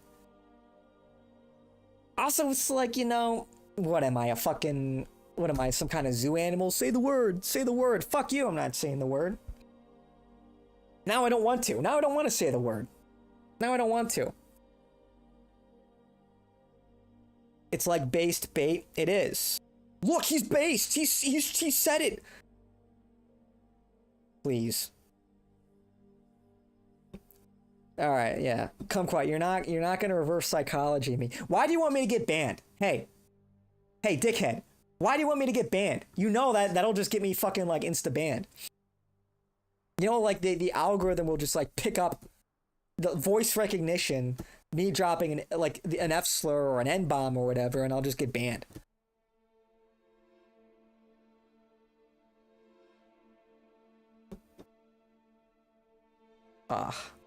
That's crazy. Kumquat, I know what you're doing. You've already pissed me off. You've already pissed me off. Has Piers invited Nick yet? He's not going to survive. It's in the works, apparently. I don't know when it's happening. If Bradley Martin is today, I don't know when. Maybe I don't know when Piers Morgan is. Maybe this weekend. Who knows? But it's imminent, seemingly.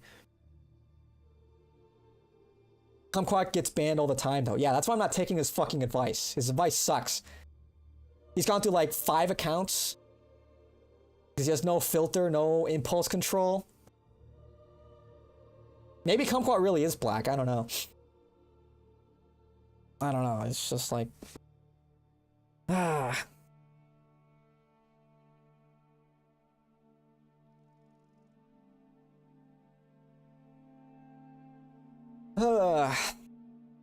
Anyway. Like, if I got banned, it's like, I guess, where would I go? Like, what? Then I have to migrate to Kick? Then I have to deal... What, like, who would follow me to Kick? You know what I'm saying? I don't have a big audience, exactly. I mean, how many people are in the YouTube chat right now? I got 10 people on YouTube. It's like, you know, how many of you guys would follow me? I don't know. Probably not any. Maybe Kumquat. You know, part of the battle when we talk about getting the word out, making content, is you want that reach, you know? And YouTube is still the biggest platform. You don't want to run headfirst into getting canceled or banned and censored and all that. You would? W Smelly. W Smelly. Yeah. Anyway. Maybe Kumquat wow.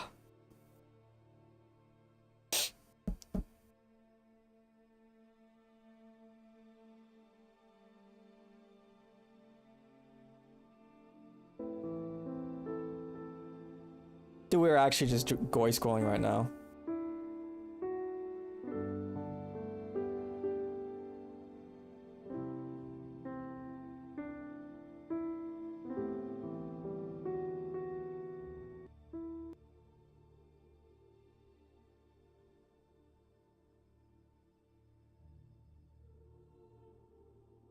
What else is going on?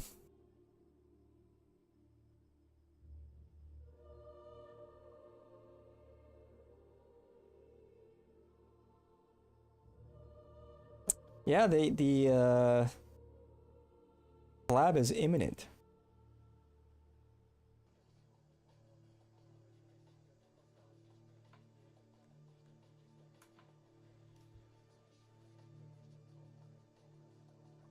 What do I do about that, dude? It looks like Resident Evil fucking 2. No, fucking Silent Hill 2, man. Come on. Why is this in my For You? Why is this guy's bum-ass monitor in my For You? The hell? What even is the algo today? Are they trying some shit? Are they just like flipping switches and stuff? Bro. Oh, this is old. This is... Remember this guy? Remember this? Laura Loomer just being a total hoe. Your hair and your eyes look so good. You're like beautiful. Trying to hit on the Aryan Chad. You're like an Aryan degenerate goddess. Thank you. I love it. Thank you, thank you. You're Aryan too. I know, but I'm Wow. Jewish. It's okay. Because you're such a cutie. Don't mess my hair. God damn it. Fix it. Fix my hair. I disagree completely. Did you fix it? I did. But like that picture you posted on Instagram recently when you got like reinstated on Facebook was so hot. Like seriously. I appreciate it. It's so good. It's a good picture. Your skin and the Nazis hate me. It's fun. The alt-right people want to put me in a gas chamber because they're obsessed with the Jews. I think they're just memeing on you, but it's okay. But it's okay. Right. I don't care. I love it. Bro, the body language just says it all. I feel like that sometimes. I know. They're just jealous because I have big tits and an Ashkenazi IQ. Yes, that's what it is. Yeah. Switch to Atlas Anyway, next time you're in New York, let me know. We'll hang out. She was Bring going your to girlfriend Loomer New York him? sometime, and Cool. we'll all hang out. We'll go to like really cool restaurants and hang out, and we'll have a blast. It's gonna Yes, be so I will much bring fun. my girlfriend. Yeah, I want to meet. What, Becca? Yeah. Becca. Yes. She's so sweet. You remember? Yeah, of course. Yes, you'll meet her. You guys are so sweet. I hope it Thank you. works out because, like I said, I know it's all an act. Like I know everything you do on Twitter is like so fake and not real, but Yeah, like it's all fake. it's so sweet that you like and your girlfriend have been together for 3 years. I love it. I know, it's all an act. Do you know something? Like I'm gonna tell you a secret. Like, do you know so many people in this movement who preach trad life are like fucking people on the side and like cheating on their partners? That's like, so bad. Like they're not even like really trad life. Such like scum. like my ex. Oh, was, that's so like, dating crazy. We somebody should do who's, that. Like, super Wouldn't that be trad life, crazy? and Whoa. She was like fucking my boyfriend while we were dating and like ruined our relationship. And I act like it's okay, but like it's really sad because like I love I love when people like keep, you know, tradition in their relationships. It's Yeah. just really sad. Bro. Brother. Ugh. Ugh. Ugh. Gross. Someone help that man, for real. That man was held hostage. Hostage situation. We just watched a violent hostage situation. That was brutal.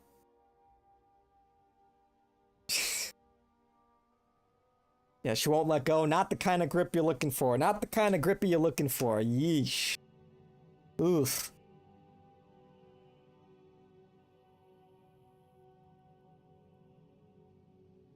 Yeah, what else is there to talk about? Oh, that's a playlist. I think cool on YouTube, maybe.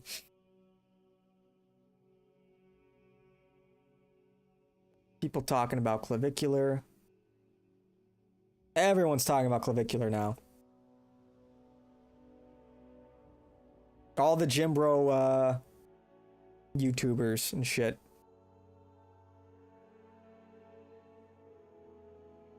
Greg Doucette's been on like he's been just like video after video.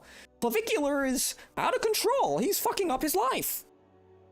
You think it's a good idea to blast Trent at 14 years old? Coach Doucette's got advice for you. Chat, we're looks maxing her. It's all good. Dr. Clav? Yeah. Is this something that's okay? He's literally injecting a 17-year-old. Clav is cool though. Yeah, I think it's pretty cool. Like I said, I've got mixed feelings. But I like his content for the most part. I think it's funny.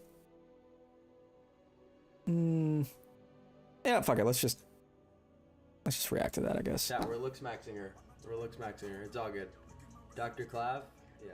Greg just said it was the most annoying something word. that's okay? He's literally injecting a It's 17-year-old.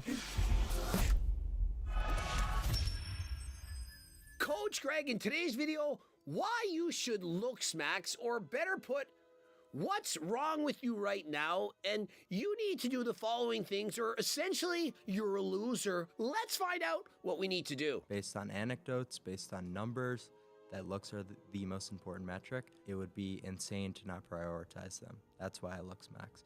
It's not insecurity. It has nothing to do with being insecure. It's only because logically, since looks matter most, you're an idiot to not be looks maxing. It was really just how many social outings I was missing out on due to the fact that I was, slightly neurodivergent. I didn't really grow up attractive. You're starting to see a pattern of something that happened to him that made him to be out like this. And so parents, make sure your kids have friends. Force them to do things that maybe they don't want to do. Make them... I think we all know what the full 23 minutes of this video are gonna say. I think we... Yeah. Why did... You look at that thumbnail, what the hell? Why did Greg Doucette, make himself Mike Israetel's cock? You see that? What's going on here? What a thumbnail. Look at that shit. What... The placement is crazy.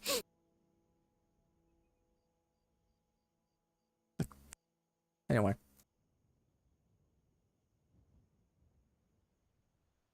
Yeah, dear looks maxers.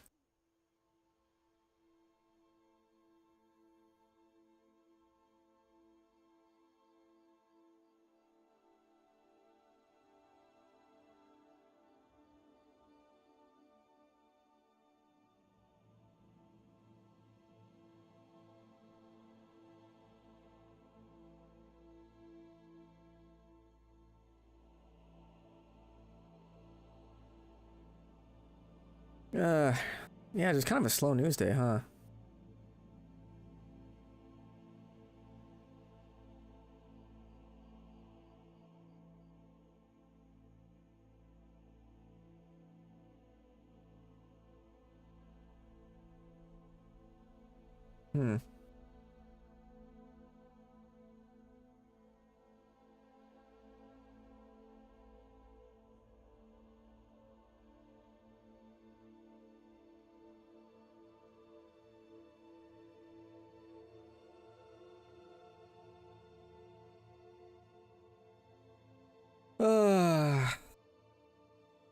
Anything else going on?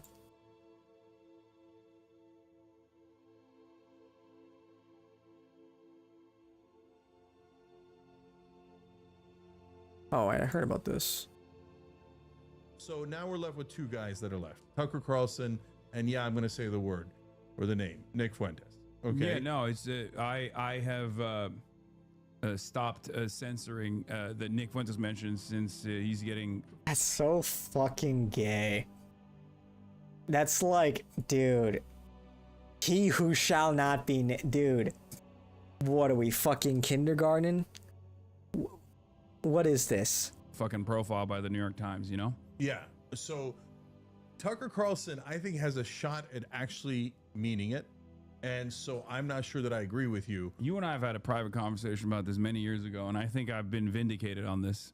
I think I've been vindicated on it, but we can have that conversation in a minute. So to now go to, we'll come back to Tucker.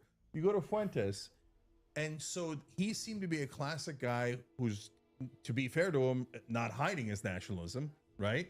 So he was like, I'm going nationalist, I'm going Christian nationalist, white nationalist. It appeared to me, right? That was the original, my original read of him. But now he's also changing. And so now I know we all cancel him to bejesus. And I mean, okay, Barry Weiss, if you're watching, which you obviously are, Holocaust denier. Right. Dude, So no problem. Are we not just so over that?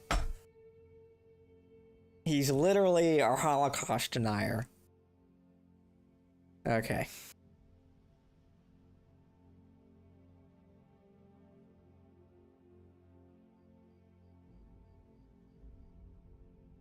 I remember like I tuned into like Tyler Russell one time, and he said like, you know, I think I actually kind of like Hassan. You know, he's a smart guy. I'm like, what are you watching? Which stream are you watching? You think Hassan is a smart guy?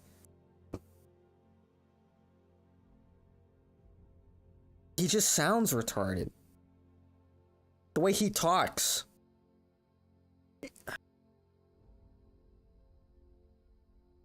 I genuinely think Hassan is not an intelligent person. But aren't we just so tired of this, like, intellectually... And I know this is, at this point, tired. But aren't we just so tired of this, like, intellectually lazy rhetoric? He's a Nazi. He's literally a Nazi. Aren't we tired of this? You know, it's almost like exhausting. Just, I don't even want to like I'm exasperated. I don't even want to like waste energy addressing this. It's like it's literally like just exhausting to just be like to explain why that's not an argument, to explain why there's no substance there. It's not even true, first of all. But it's never... They never address the points. They never address what Nick is actually arguing. Because they can't. And if they were more self-aware, maybe more intelligent, they would recognize that. If they were a good faith actor, they would recognize that. So in a certain sense, it's just like, dude, is it even worth it? Is it even worth like bringing these people up? These like total mediocrity. You didn't get anything for Black Friday? No. I got an angle grinder for Black Friday. Hassan is competing with Kim Kardashian. Yeah, it's just all just rhetoric and name calling. Attempts to smear character.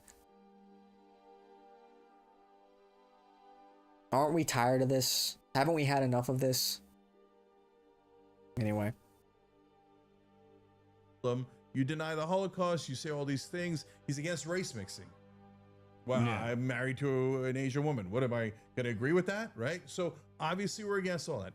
But even now he has realized that's... Yeah, okay. Here's the thing. It's like, look, even if you race mix, can you acknowledge the problems of race mixing?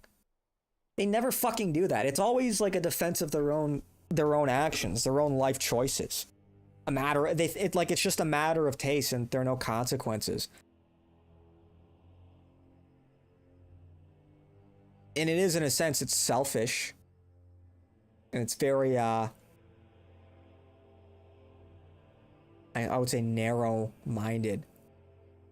But it's like, and I understand, like, people aren't going to disavow their own decisions or their own spouse or their own mixed kids. But, like, it doesn't, like, people will delude themselves. They won't address the problems of race mixing, the real problems that, you know, maybe Shank doesn't have to deal with, but his kids do. His kids that will be half Turk, half Asian are going to have to live with that reality. And that's why it's always funny when people, you know, who aren't mixed race say it doesn't matter, or that you shouldn't care about it. Like, people who aren't mixed race and choose to race mix pretend like there are no problems or consequences to that. Yeah. It's not actually where his audience is.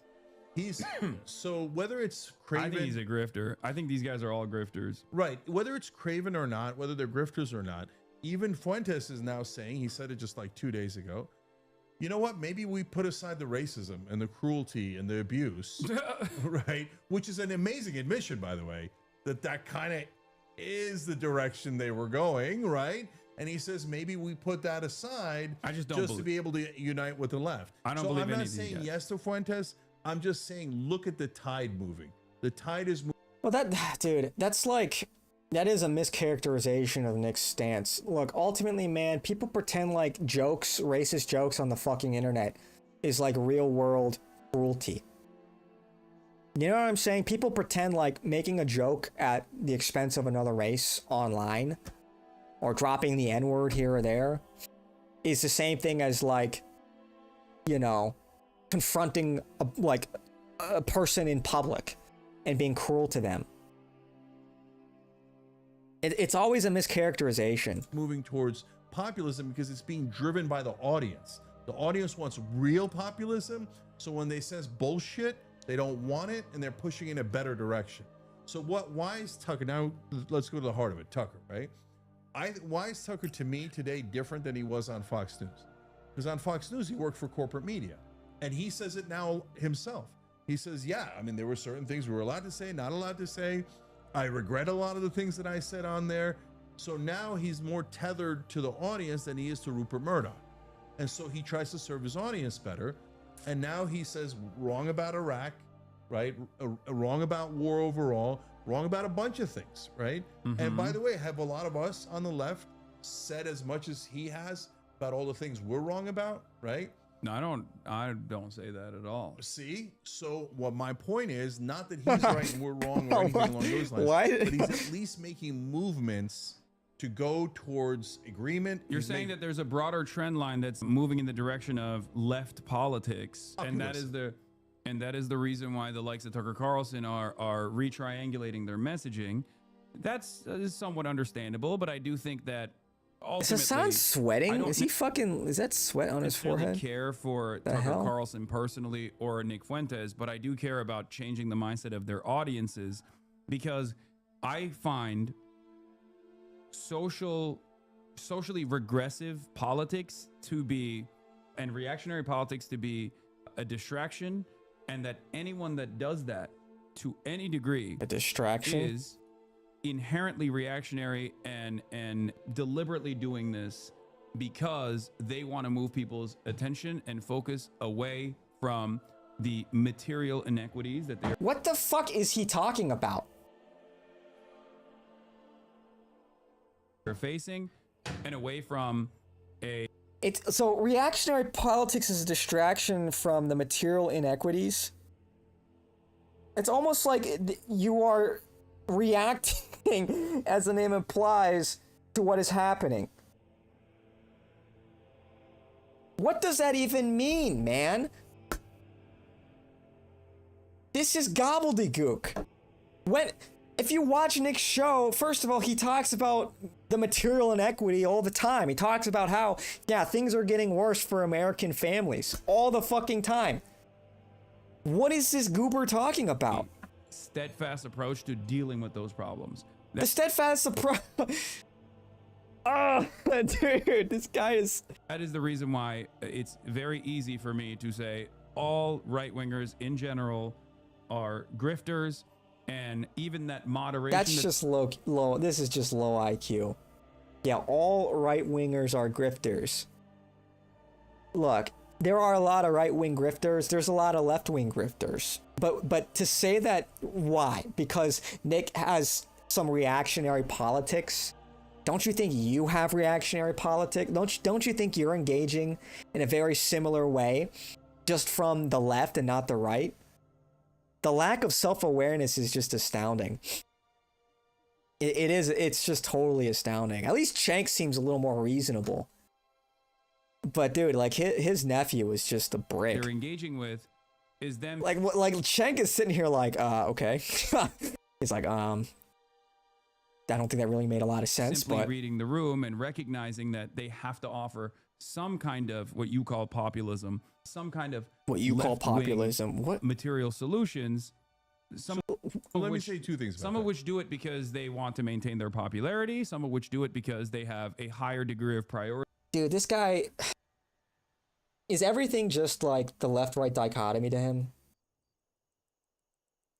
Is that the only lens he's able to look at things through? I'm genuinely curious. Like, seriously. Hassan lost his train of thought. He's just blabbering. This guy just like flipped into like a rhetoric mode. He's saying things that he thinks sound impressive, but when you have an above room temperature IQ, you realize he's not saying anything. I have a Makita that I got from school, and the rest tools at the wall. A bunch of tool cells in here. Yes, that's the only lens left-wingers use. It's so true, dude. Left-wingers do not understand the right wing. They genuinely, they look at the right wing and they are perplexed. They struggle to understand like what makes the right wing tick. Whereas you find it with right-wingers, it's far more often you see how people understand the left. Like, right-wingers by far understand the left wing better than the left wing understands the right wing. I think that's obvious. We understand how a lot of the arguments proposed by the left are coming from like a place of compassion or empathy and egalitarianism. We disagree with the worldview, but we understand it. Left-wingers will just paint right-wingers as like grifters, liars, and like hateful bigots. And that's it. They like, it's like they don't, in a certain sense, they don't engage with the topic and the issues and the arguments because they don't understand them. Or maybe they think that they don't matter. And that's why they go for the attacks on character. It's just, so you listen to this shit and it makes no sense. It is nonsensical. What is he even talking about? Oh, he feels like Nick has to like appeal to left-wing populism. Is that what got Nick popular? Was Nick appealing to left-wing populism and the left-wing's take on how Hassan put it, the material inequity? You think that's what got Nick popular? Like, you don't, that just goes, these people don't, like, Hassan doesn't know what the fuck he's talking about. Why would Nick change up his strategy when he's winning? When he burst through the censorship Iron Curtain, now he feels like he needs to grift? What are you talking about? Why would you change up your strategy if you're winning? That doesn't, from like a grifter's perspective, that doesn't make sense. That doesn't make any fucking sense. Don't you think he would like double down if you think he's just a grifter? Now that he's garnered this audience that agrees with him, and that sees it, don't you think he would like be more extreme?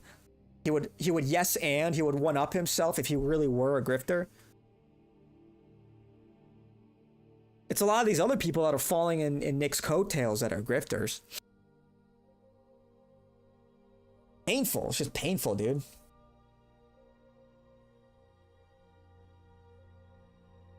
I think always talking about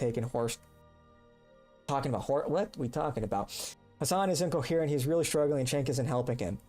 Shank just doesn't want to like embarrass his nephew, but this is like, Dude, there are people who listen to Hassan and like talk about the proletariat. Talk about the fucking proletariat that should not be involved in politics. For like fomenting nationalistic sentiment, and they think this is the most effective way of doing it. I mean, Adolf Hitler was in charge of the National Socialist Party, right? Because at the time, socialism was a very popular movement.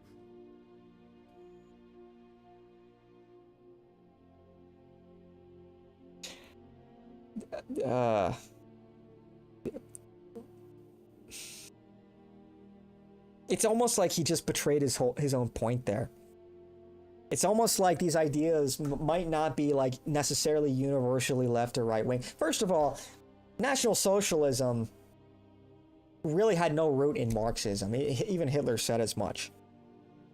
Has nothing to do with the Marxist socialism. There might be some similar ideas and overlap, but you'd be remiss if you thought that there were no overlap in any of these ideologies. It's just like that's like about as retarded. It literally is the same when like these Republicans try to like get not because they still operate on that same in that same lens that like Nazis evil and all that. And they say that like, well, they were actually left-wing. They were actually left-wing because socialist. Ah, gotcha. Checkmate. They're actually left-wing authoritarians. They were like socialists because it's in the name. It's like at that level of like analysis. It's like, dude, you don't know what the fuck you're talking about. It's like they thought they got the gem. They thought they hit the gem. Gem alert. Ah, we figured it out. It's in the name, of course. Yeah, that's you. You figured it out. You cracked the code. You got it. Perhaps Cenk was letting Hassan cook. What is he cooking exactly? I don't know what he's cooking. Jimmy Dore has posted on his show all kind of clips where Cenk was fantasizing about horse schlong. Was it just like a typical Turkish moment? At a time when liberalism was failing, just as it is now, fascist movements were presenting themselves as revolutionary movements or an alternative to socialism that wasn't as scary. In Mussolini's Italy, it was bringing about a synthesis, as he would call it, of socialist sentiment, but also protecting the petite bourgeoisie. Dude, that's just like, you know, maybe that would like impress like Hassan's like 14-year-old nephew at Thanksgiving. Maybe that like gobbledygook was like impressive to like Hassan's family that don't know shit about anything, that, you know, you know what I'm saying? But it's like, dude, how does anybody take this guy seriously? This is good. This is good. You enjoyed this? That was painful, man. That was just painful.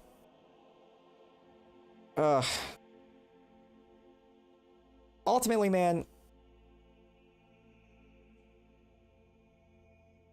maybe it's better off if we just try to not label everything and to try and stay away from being ideologues, because people are they are so rigid in their thinking, and it's almost like they look for buzzwords. They look for buzzwords to reaffirm what they want to be true. So in the way that like Republicans wanted desperately for the Nazis to be left-wing, and so they grappled to the socialist part of National Socialism as if it weren't its own ideology under the umbrella of fascism. It's like people, and you see this all the time today, that like, here's an example. When Nick says like, and I think we can all agree with this, that like Stalin was a formidable person, that there were many admirable things about Stalin and what he did. And like boomer conservatards, that like blows their fucking mind. He was a Marxist. He was a communist. Even some based fellows are like, the Holodomor. It's like, yeah, all of that is bad.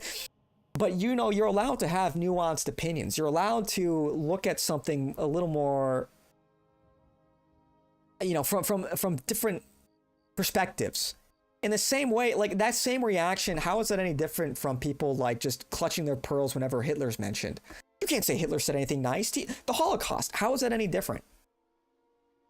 Same thing with any of these great leaders or any of the leaders of the time, FDR or whatever. I won't belabor the point. And so we need to solve problems, and we need to solve those problems, in a very ethical way, as ethically as we can. And we shouldn't constrain our thinking so rigidly in terms of like, we can't do that because that's not like democratically liberal. That's too fascist for our liking, or that's too Marxist or communist, because that's like a losing game. Let's go back to first principles thinking. What are we trying to accomplish? What problems are we trying to solve? And with our proposed solutions, what are the consequences for those solutions? First order, second order, third order consequences. So for example, if we want some kind of social safety net, we so that if people fall on hard times, they're not cast out into the fucking streets, and that we build a society that helps prevent that. Okay, well, obviously you have to be wary of consequences, like creating a permanent, like, dependent class that we see in America, where people are dependent on these handouts and they're disincentivized from working. So clearly there are specifics that need to be worked out, but the point is, the idea is not bad in and of itself on principle. And oftentimes it's the execution that is really lacking. But that's like what Republicans have been saying for years. You're on your fucking own because we don't want to be like communist Russia or communist China, whatever. Insert boogeyman here. And it's like, well, but we have all this money, we have all this excess wealth and productivity, and we certainly have no problems bailing out big corporations or, funding wars that aren't in our best interests, whatever the fuck. We literally have all this money and power. I think we could put some of that money into programs like why shouldn't we? Why is it outside or beyond? Why is it outside the realm of possibility or beyond the pale that we push for things like free healthcare and education for Americans? Israelis get free healthcare. We pay for it. How, you know what I'm saying? Does that make me a communist? Does that make me a card-carrying communist for wanting stuff that is in our interests? And obviously, I don't want to create a dependent class. The purpose of this is not to create, lifelong voters for the party that, many have sort of cynically deployed these benefit programs to do. Looking at LBJ. That's obviously not the point. But you look at Americans and we put ourselves into debt constantly, whether it's for medicine, whether it's for education, to buy a home. It's like, when do Americans get to benefit from this empire? And that doesn't make you, that doesn't in and of itself make you left wing, right wing, or whatever. I think that's common sense. I think that's just human nature to want what's best for yourself, for your interests, and the people you care about. So that's really what the appeal is. That is what Nick is trying to do. He recognizes the battle lines are being redrawn as we speak right now. They kind of already have happened. The GOP is falling apart. The Democrats, they're in a state of disarray as well. And people are all while this is happening, people are realizing that, like, they can't really afford shit. And they just want to, get some groceries, man. They just want to, be able to afford a house someday. And it's in that sense, it's insulting how much time and effort is spent by our government on all these things that don't benefit the taxpayer, the American citizen. And so around our common interests, which we do, even though we might disagree with people on the left or in the center, we still in many ways have a united common interest. We want a government that's going to benefit the American people first and foremost, because that's their job. That is what we employ them to do. That's what we vote for them for. And so, yesterday when I'm talking to my kind of like anarchist uncle-in-law, and we're agreeing a lot, and he has a bust of Karl Marx. And he loves to remind me how, he was in Gaza in the 70s talking about all this, and people are finally noticing,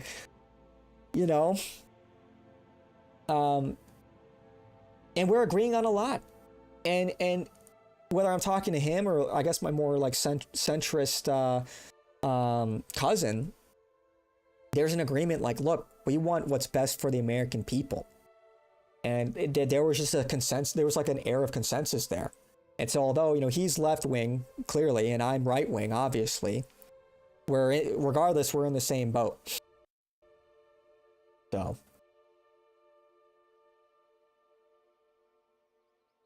Hassan is reading this. Look at his eyes. Comrade Mello. Yeah, comrade. Comrade. But yeah, obviously I'm not a Marxist. Obviously, I don't have appreciation for Marxism in that kind of way. I would never categorize myself as a Marxist. But whatever the case may be, we need a new doctrine. We need a new political doctrine. And we really should tailor something that's going to suit our interests and our needs. Because, you know, the world's changing. We have unique problems. And we're dealing with a specific nation, a specific population. And so it doesn't, even if you wanted to, it doesn't make sense to take something that worked in Italy or Germany or Russia 80, 90 years ago and expect it to work here in 2025 with a completely different population with completely different problems. Or maybe not completely different, similar problems, but you can learn from them and you should learn from them. You shouldn't restrict your thinking. Take the best ideas from everything and try to incorporate them into this new super ideology. But regardless, we need to never lose touch of the morality. If it's not moral, then it doesn't matter. That's why it's Christ first. But anyway. It's interesting stuff, so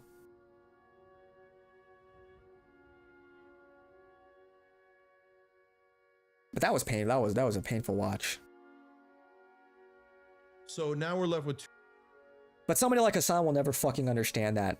He's too stupid. He's too dumb. He's not genuine. He's not honest.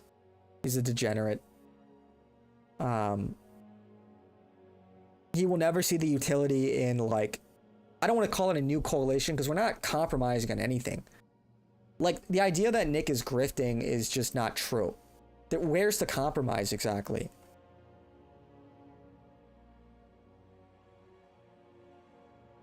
It's almost like so much of the fighting was fake to begin with. You know, I like how someone said, like on one of Ben Shapiro's videos, like, it's almost like Ben Shapiro profits off of getting Americans to all hate each other, you know? I know that, like, the whole argument that all of this division is fake and fueled by these people, that's not really true. A lot of it's just, most of it's probably just baked in to ethnic tensions. But it is true. They fan the flames and they benefit from it. These Democrats are your worst enemies. It's like, are they really? These Republicans are your worst enemies. Are they really? They're my neighbors. They're my family members.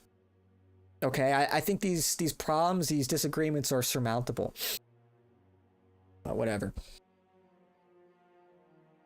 Brainrot Antidote. Hey, I'm back home for Turkey Day and have Wi-Fi and laptop so I can message during your stream. Nokia phone gang, that's crazy. People saying Nick is grifting simply haven't been watching. Message hasn't changed since you started watching in 18. Damn, you started watching in 18? Old head. That's like... Do you have Kumquat beat? Kumquat, does he have you beat? He might have you beat. But it's true. It's true. It's like, who do we care about? What do we care about? You know? I'm supposed to hate my uncle because he likes Karl Marx? I don't think so. You were mid-17? Ah. Yeah, you are the old head. You're the unk. You are the unk. But I know you stopped watching him for a while, though. I know you stopped watching him. You let the A-logs get to you. You were saying, like, oh, Nick is mean. Nick is mean to people behind the scenes. It's like, what are you, fucking pussy? Yeah, like, I want somebody who's not going to be a pussy. And can stand on business. Like if Nick didn't have like that's kind of like just what you get. You're gonna get somebody who might be an asshole from time to time. If he didn't have that dog in him, if he didn't have the capacity to do that, he would just get stepped all over. So, frankly, I would be much more of an asshole too if I were in Nick's shoes.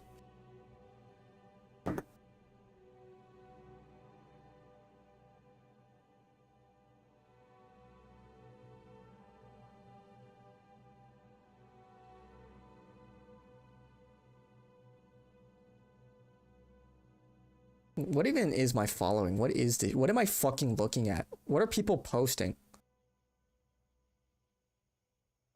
Who is this? I follow?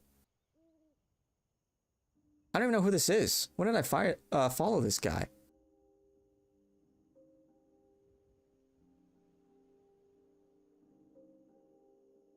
I don't even know who that is.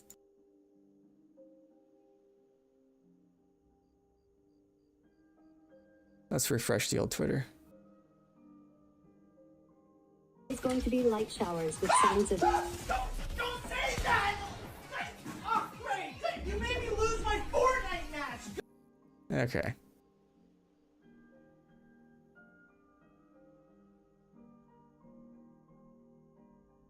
It's interesting that Cenk is dismissive of the Democratic Party, and Tucker said the GOP is next to useless. Yeah, I mean, you know what it reminds me of? It's sort of like it's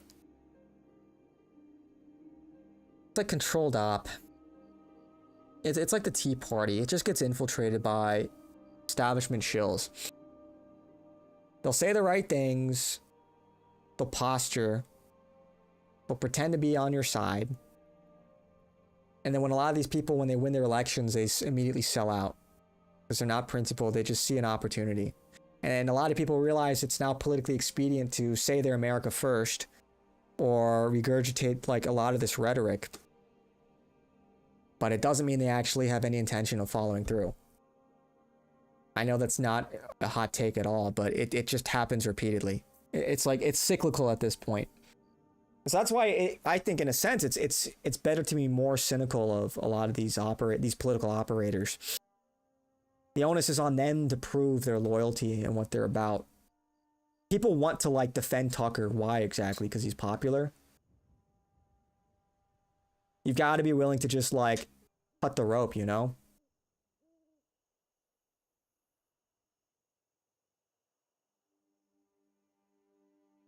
Yeah, because you're deaf tapped into what he says behind the scenes.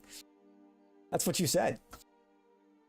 I had a decent conversation about the continued disintegration of the American middle class with your Gen X Filipino adopted cousin who loves Marxism. Yes, I know this sounds fake. Your Gen X Filipino adopted cousin.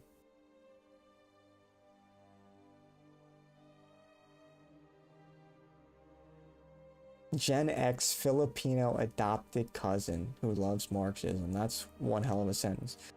You're misremembering. I'm not misremembering. Tucker said he is in communitarian, which is communism rebranded.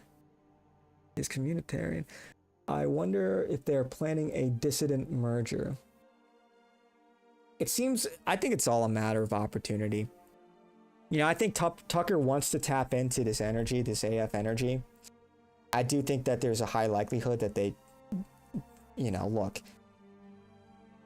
What happens if Nick gets taken out? Who's the furthest right political commentator? It's going to be Tucker. He'll absorb the energy, he'll absorb the movement. That's why I think he's now chumming up to Nick. And so, and look, if they do take out Nick, then Nick can't defend himself. And so Tucker can say it's such a tragedy what happened to Nick, and he was a representative to all of his poor, disaffected young white men, and we need to help them out. And he'll be the voice that's going to be the empathetic voice to try and appeal to Nick's audience. And he will be the furthest to the right. There will be nobody prominent further to the right than him. And effectively, he will become like the de facto voice in the dissident right wing. So, is Clav rating that woman? Which woman? I don't know. I missed it.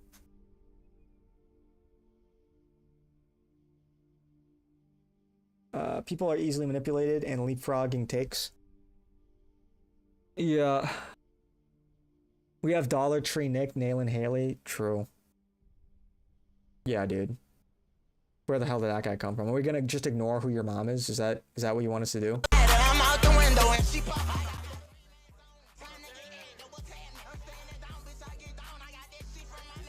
tell you how hard this is affecting me, how hard this is affecting my life, and He had like brain surgery, right, or something like that. people around me, and you know, I could have lost my life there, man. I could have lost my life there, and I'm just blessed that, you know what I'm saying, the side of my head was just slit, and my ear flap was just slit. You know, I'm blessed that. Well, I don't care for his content, but I'm glad he's all right.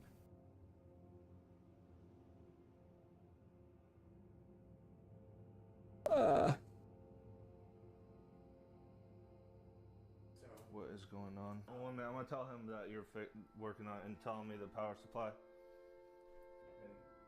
Oh my gosh. Dude. Yeah, he say it's a power. Wait. Come here for a minute. He said it's power. Dude, Huh. have you ever opened this computer up before? No. I'm gonna open it up and show you something I've never seen before in my life. See if just put a bunch of beans in there. What? What? What is all this in here? This is not supposed to be inside a computer. This is beans inside. It's not like to help the computer stay cool.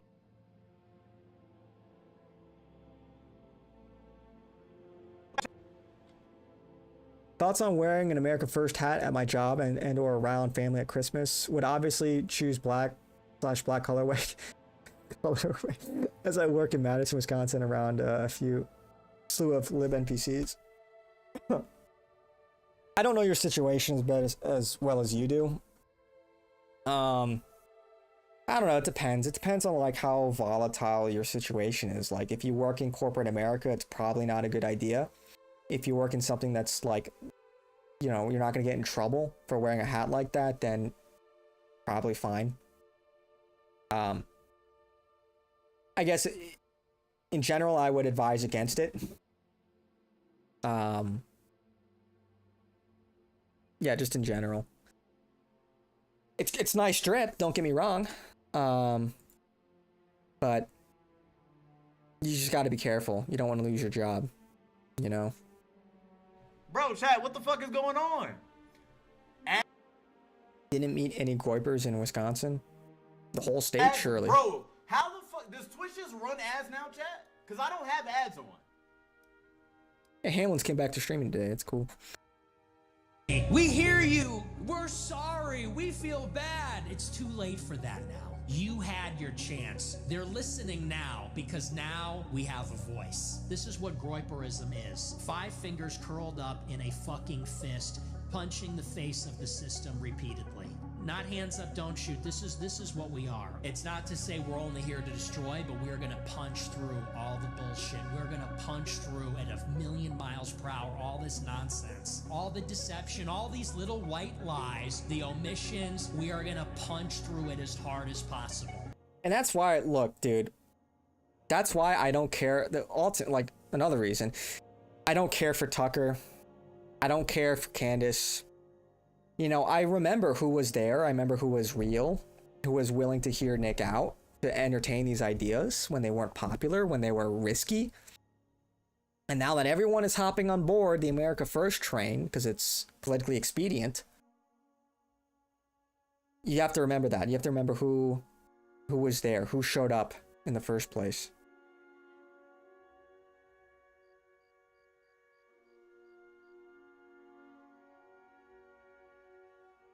Don't you work for corporate America? Don't dox yourself. Nobody dox yourself. Don't dox. Do not dox. I haven't met any Goipers in Wisconsin, but I'm pretty antisocial. Yeah, in general, I would just advise against it, you know?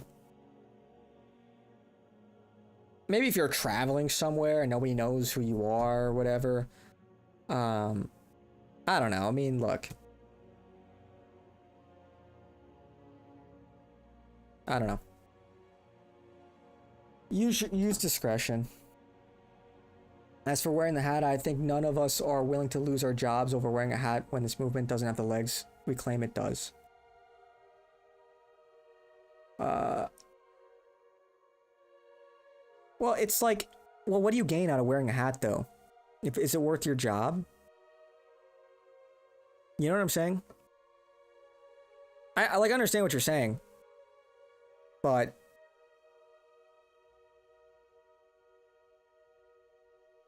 I guess all I would say is understand what you're getting into and be careful, because look, there's crazy people out there, and if you get shot or stabbed for wearing a hat, for example, you know, what are your kids gonna do? What is, you know, what's your family gonna do then?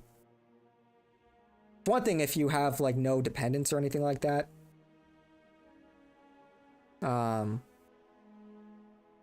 Because like, are you willing to be a martyr for the movement, so to speak? You would have to then depend that, like, if you're willing, and you should be willing to die for it in that sense, but you do have to kind of pick your battles, so to speak.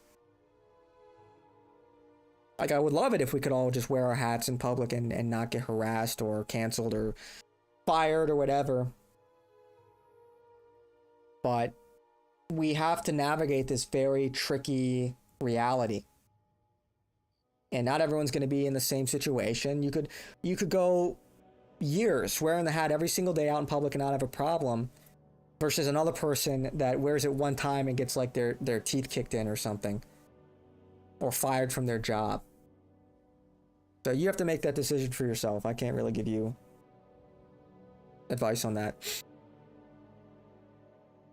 The Theo Von / Joe Rogan interview was painful. Rogan has totally sold out to Peter Thiel. Nick should go on. I haven't watched Rogan in a long time. He doesn't have the same like a cultural significance.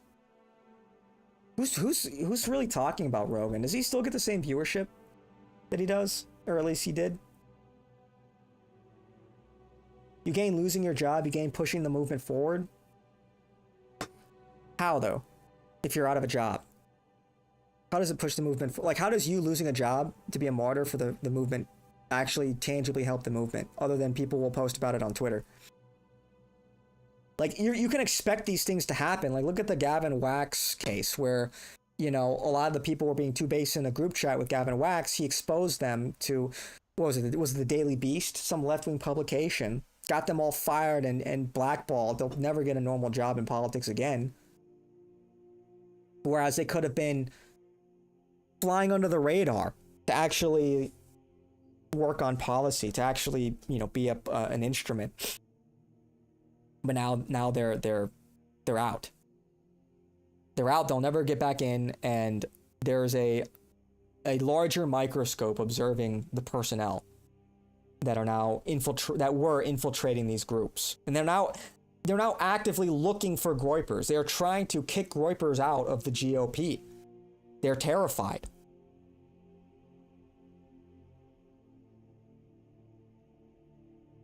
So,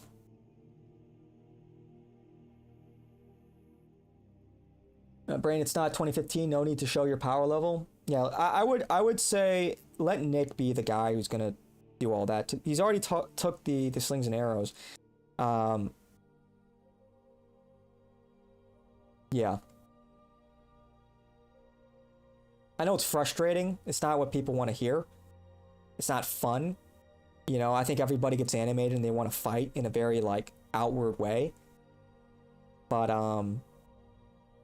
you have to do, like, a risk assessment. I think it should at least be something like, we think about and have more conversation about, but I hear you. You know, and let's take this to the extreme. It's like, I don't think we want to make it easier to identify who the Groypers are to a lot of these people. Because part of our advantage right now, they have the institutional advantage. They have the money. They have the seats of power. We sort of have like the element of surprise. We have just the discretion. We have this opacity that they can't see through. And so they have to question their personnel. Can I trust this person, or is this person a groiper? If you self-identify as a groiper in a sensitive position, that just makes their job easier to get you out and to find some other loyalist shill to them in, to find a non-groiper. Like, ultimately, they still have the institutional power. That will change, hopefully, soon. But that's just the reality here.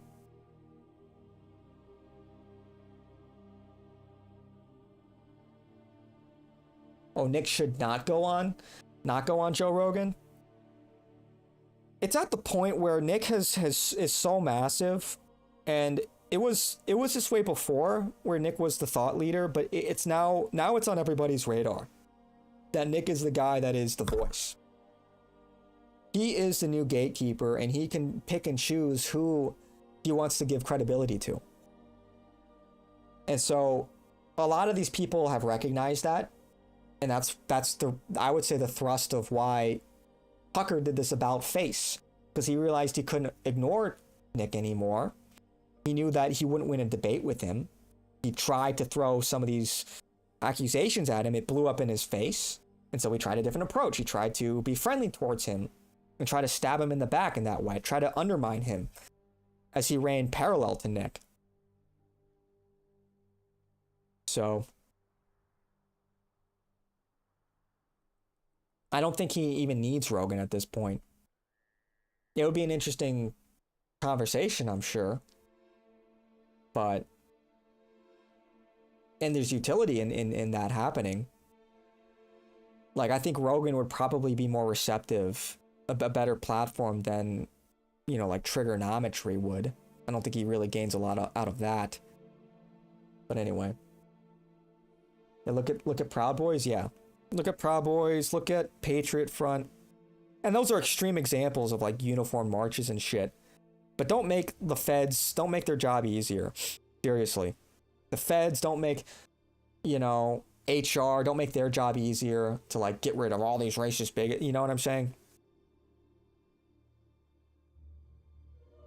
And these things are going to happen from time to time. We don't need more of it, Like, you see people get canceled all the time for pretty innocuous things.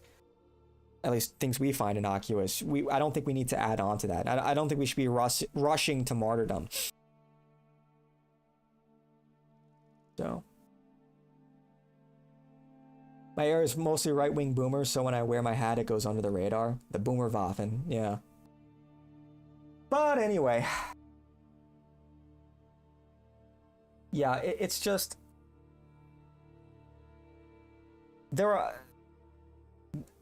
There are maybe more effective things than, wearing a hat or wearing a shirt.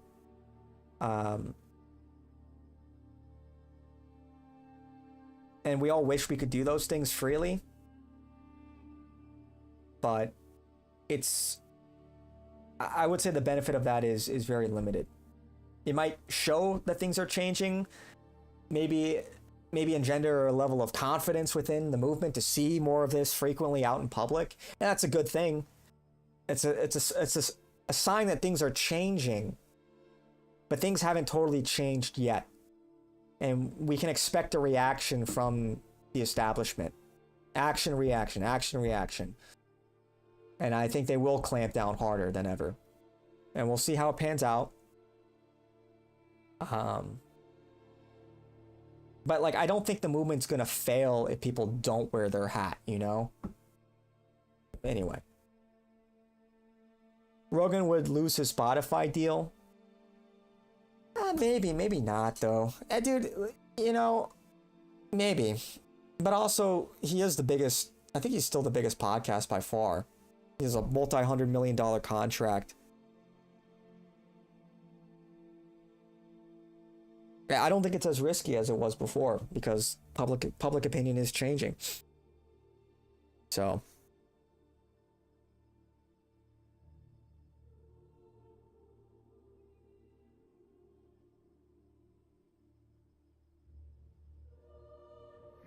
Hey everyone. Candace Owens has certainly been a hot topic of conversation over the past couple of months on social media. I would say ever since Charlie Kirk was tragically murdered back in September. And I'm not going to comment on some of her theories and the things that she said about that and about the Macrons and other people. Gabagool. Okay, what about as someone with no social media presence? What about wearing it in downtown Madison? Why would I lose my job for something I wear off job premises that has no violent messaging? Do you think these people are principled? And again, look, I don't know your situation. Look, maybe you'll be fine wearing it. That's why, don't ask me, you know, use your own judgment. It's your life. It's your situation. It's your job. You know, it's up to you. You would know better than I would about your situation. But I will say this, why would you lose your job for something that's like non-violent? Because this happens all the time. There's a pattern of behavior. These people are not principled. Or maybe better yet, their principles are not like ours. It doesn't matter if you're not violent. If they,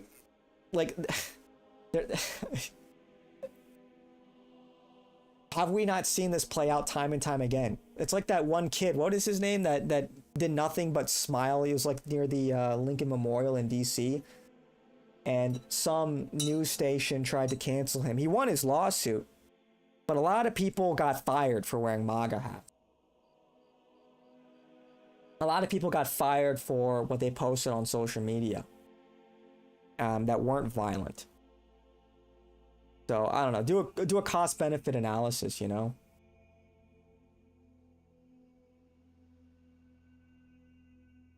Do a cost-benefit analysis. I think it's better to be more discreet.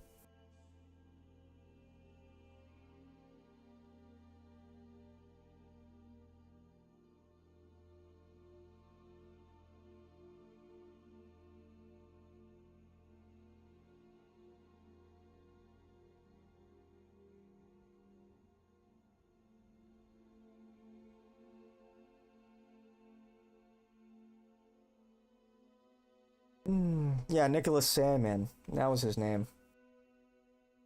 I just, I don't really see the benefit.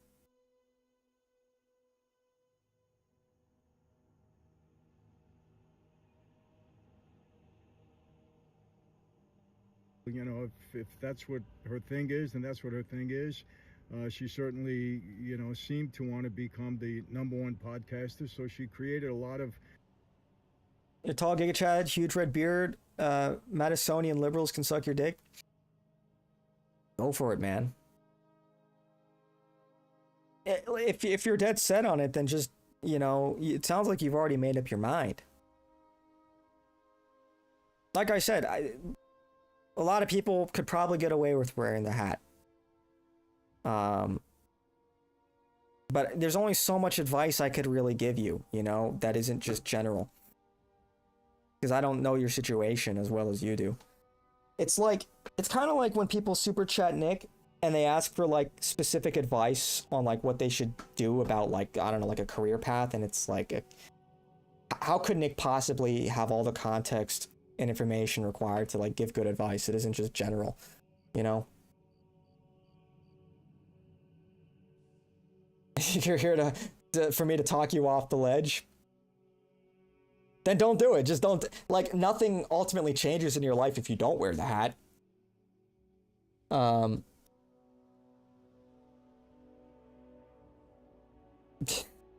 Yeah, I don't know. It's not. Maybe, and look, maybe in your situation it's not that serious. I don't know.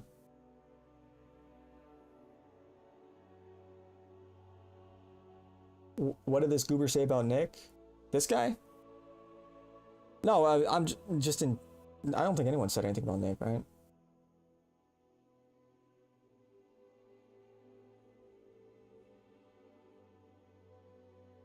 Should have a donation link? Do I have a donation? I think I've got a super chat link. I don't really talk about it though. I don't want to beg for donos and shit, you know? I don't even like shilling. I don't even like telling people to like, comment, and subscribe, to be honest. But like, comment, and subscribe, and hit the bell notification to stay up to date.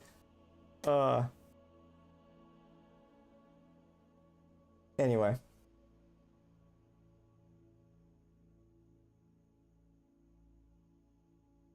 Oh man. Dude, my voice is getting hoarse. It was getting sore yesterday when I was just yapping. I gotta drink more water.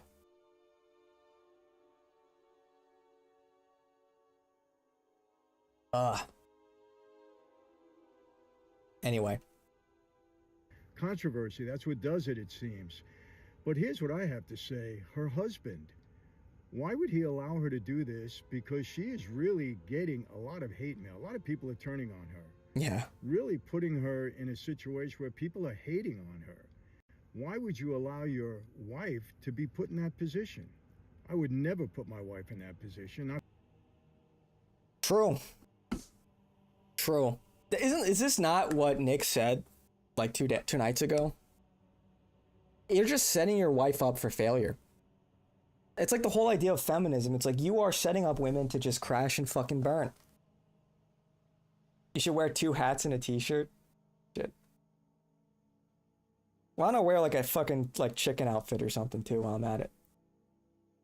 Get WANGHAF shorts and socks. Get like a WANGHAF grill.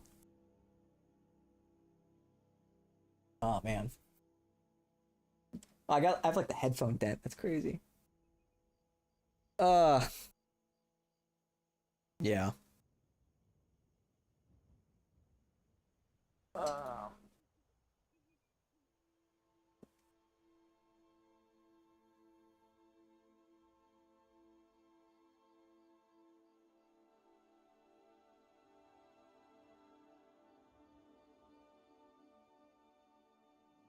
Anyway.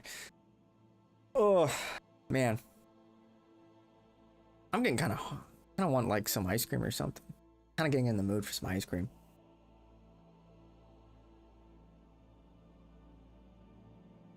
SEAL Team 6 went on a second mission to kill 2 initial survivors of the first Venezuelan drug boat strike in September. Mission to strike drug boats come with an additional requirement from Pete Hegseth to kill everybody. Wow, so based, so hardcore. This guy means business.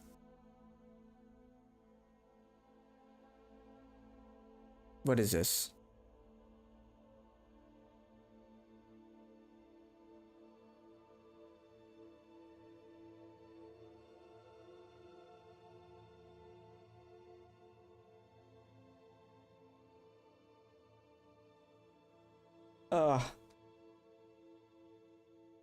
A guy at school came up to me and asked if I'd buy a Nick shirt he's making.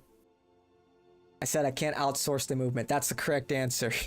That's the correct answer. That's when you ask him, are you giving all the proceeds to the America First Foundation? You're giving a cut to the America First Foundation? Otherwise, how are you different from like those guys? Like those those like black guys selling like knockoff merch outside of like the sports stadium.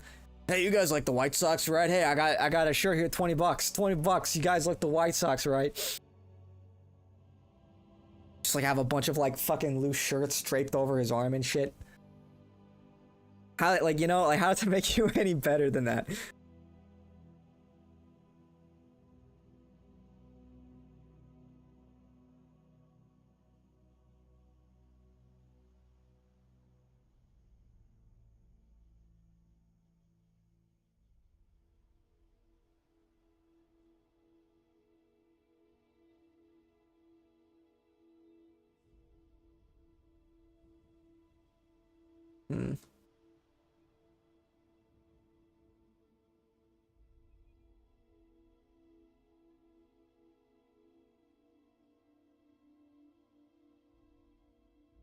What the hell is all that?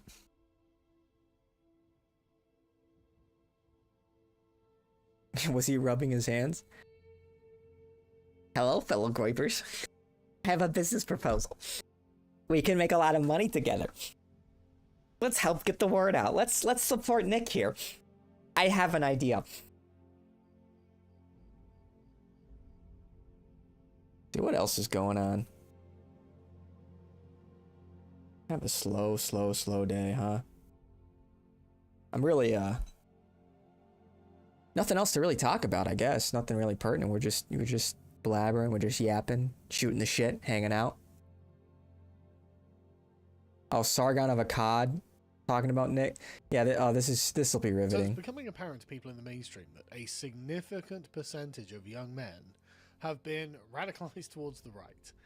And this is really interestingly brought out with Tucker Carlson's interview falling asleep. with Nikki Haley's son, Nayland Haley, who, I mean, Nikki Haley is center-right Republican. No, he should was we say? I mean, Mexican. mostly I'd call them right. Oh, so he was gonna do like the roadside stall. He's gonna next to his fruit stand that he sells he's selling fruit on the road. He's gonna have his America First merchandise. Hey, man, you like the watermelon, right, man? I got a good shirt for you, man. I think you'll like it, man. It's like $15. Wasn't that guy in Dearborn leading Christians actually a Jew?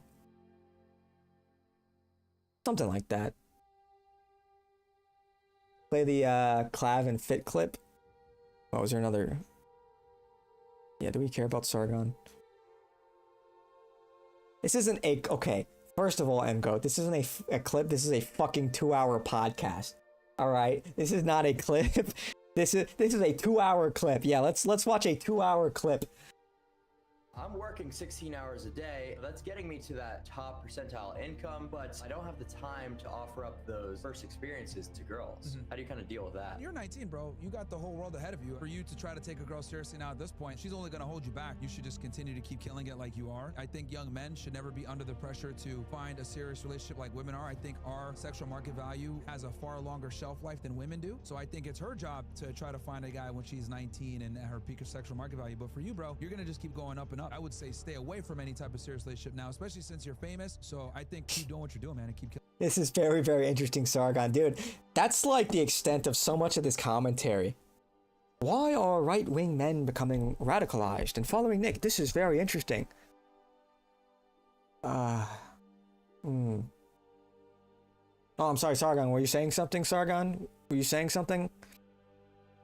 I fell asleep listening to him. 2-hour clip, 5 hours of no content. Sargon had his chance? Yeah, he did have his chance. Oh, what's up, Razor? Seems he is reading an explanation from ChatGPT. Sargon or Myron? Guy, especially 19 years old, to be focused Probably on Sargon. Good to talk to you. Thanks for coming on the stream. Yeah. Obviously, we had a phenomenal show, I thought. Yeah. Sargon had his brush with greatness in 2019. Before, I don't know how the numbers were, but I guess they were, some of the best, right? We had like 30,000 watching between us and you. I think we had 30 to 40,000 watching. Okay, that's good. Yeah, watching live. Oh, Razor, you should like Myron. He's a Muslim. Real time live, and then obviously, with all the clips. I don't know that, how went pretty viral. So it was a good devout show, he man. is I though. enjoyed it. Not very. Yeah, I had a lot of fun, man. That was definitely a unique experience. I don't know if he's really practicing. To be able to do that like in an in-person setting, kind of put stupid chicks like that in their place. So I appreciate the invite. Yep. But obviously when there's that level of stupidity in the room, two reasonably minded men are gonna agree on everything and go against them. But today I figure maybe we should look at our points of contention, which really we don't have too many, but we certainly have maybe you favor more towards looks or towards status and money, rather than me, who might say that looks is a more important metric in terms of importance and actual realistic ways to improve upon these things. So let's kind of go through that a little bit and see where we agree, say where maybe we differ, and what's actually a good solution. How can men actually survive in this society? Because it is crazy times.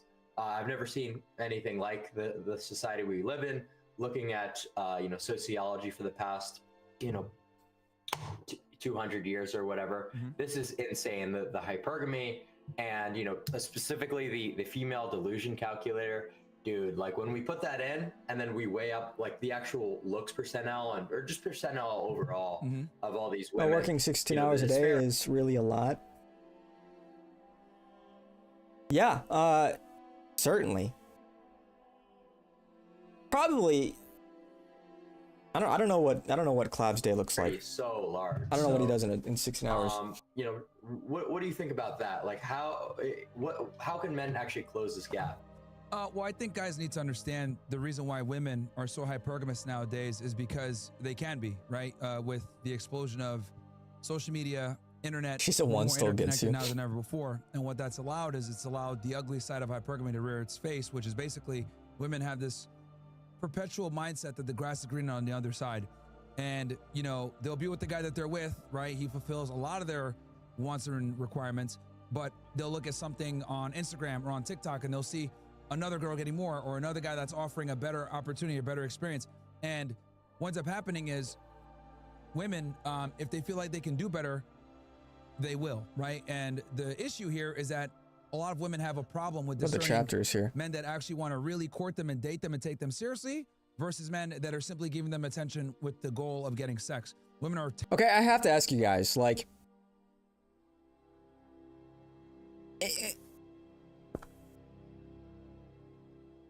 Is there anything we can learn from this interview that we kind of already haven't learned before? You know what I'm saying? Is there anything really novel or new or insightful? Because, and this is not to knock either of these guys, but I just feel like maybe it's like once we've heard kind of the spiel, the whole red pill spiel on women and everything, and I just feel like it's maybe a little derivative. Is there anything new here we can learn? Not really, just a lot of yap. Yeah, because...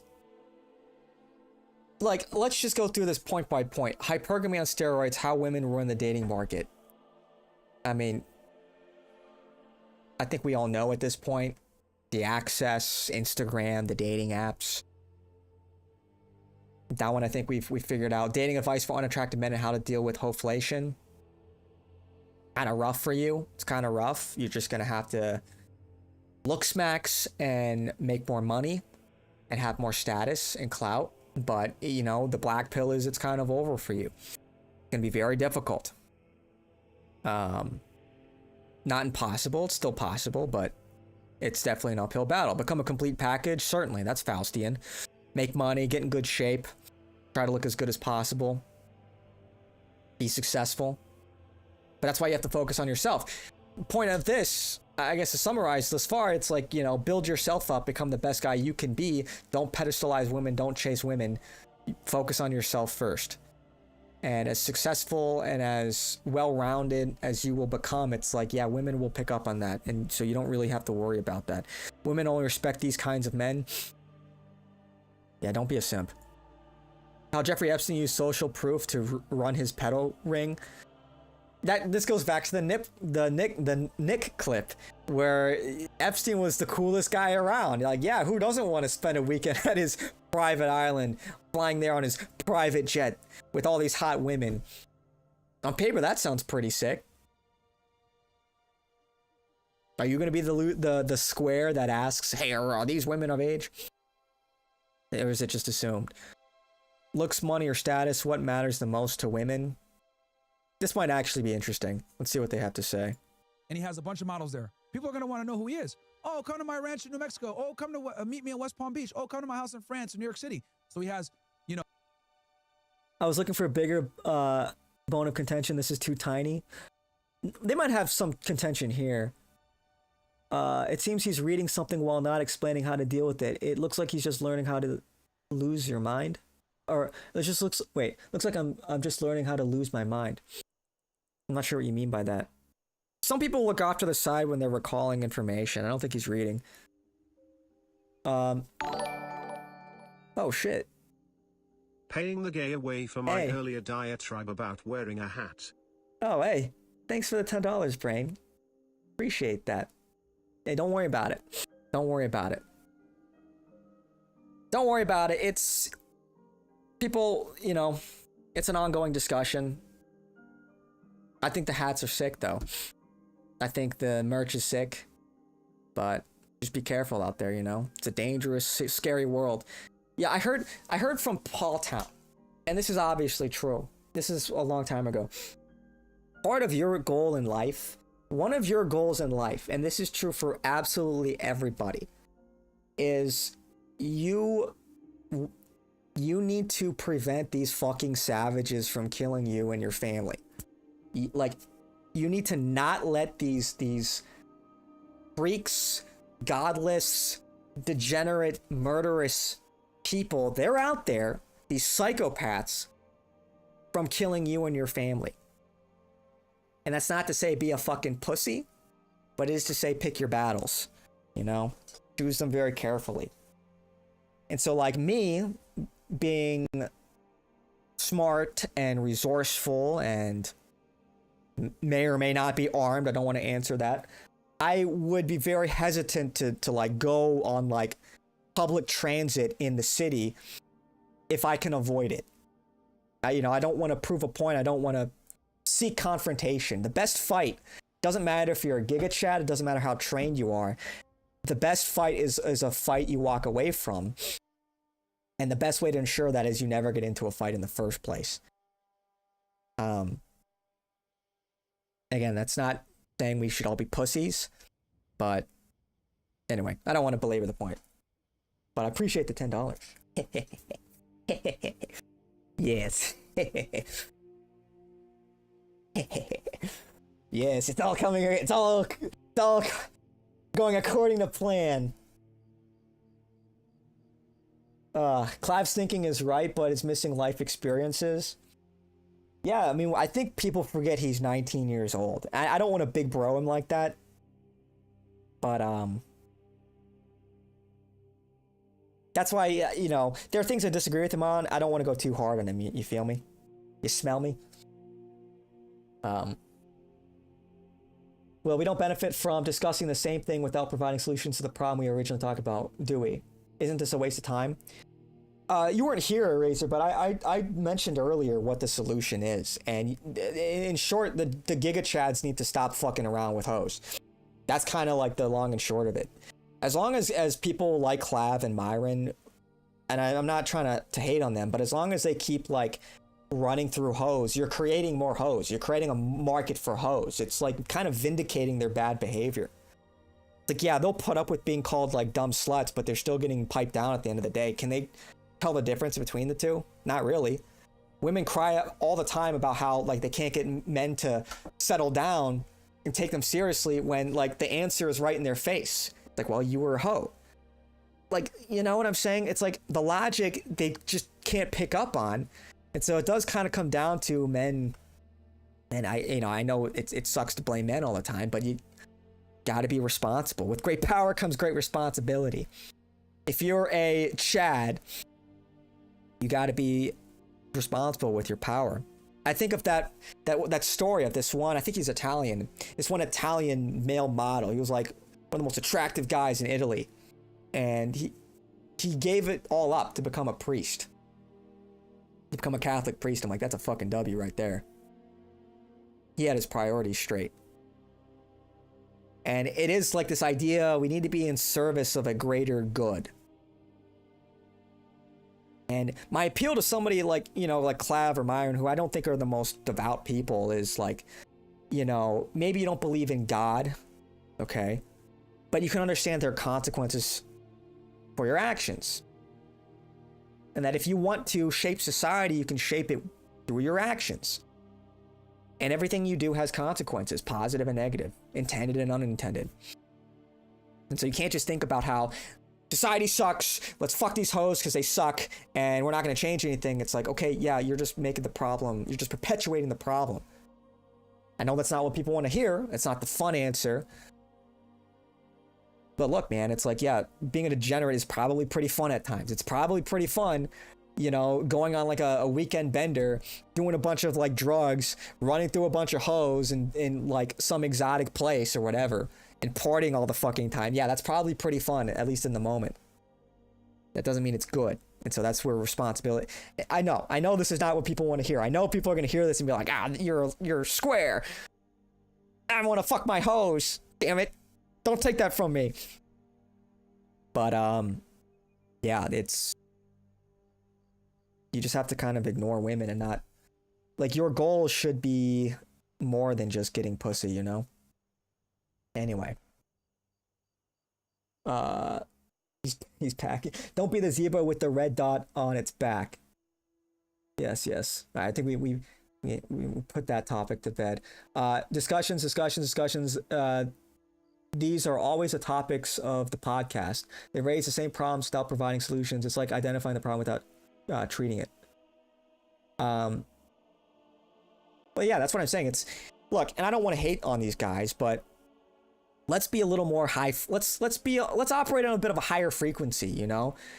Because there is this sort of, and I've heard Myron say this, there's this sort of resignation that things are not going to change and they're not going to get better. And to me, that's like, it's like a concession. It's to say like, well, shouldn't we be Faustian and seize? Let's take society, let's seize it and mold it to how we want it to be. Don't we have that power? If you have the power to better your life and influence other people as an influencer, shouldn't you then influence people to go out into the world and so that we can shape society so these hoes aren't hoes anymore? Wouldn't that be a much better solution? Wouldn't that be more fulfilling? Wouldn't that lead to a more organized, orderly society? That's my solution. That's my proposed solution. And it starts with the individual. It starts with you. It starts with you listening right now, me, myself, talking right now. Every single day that we are alive, every moment to consciously make the right decision.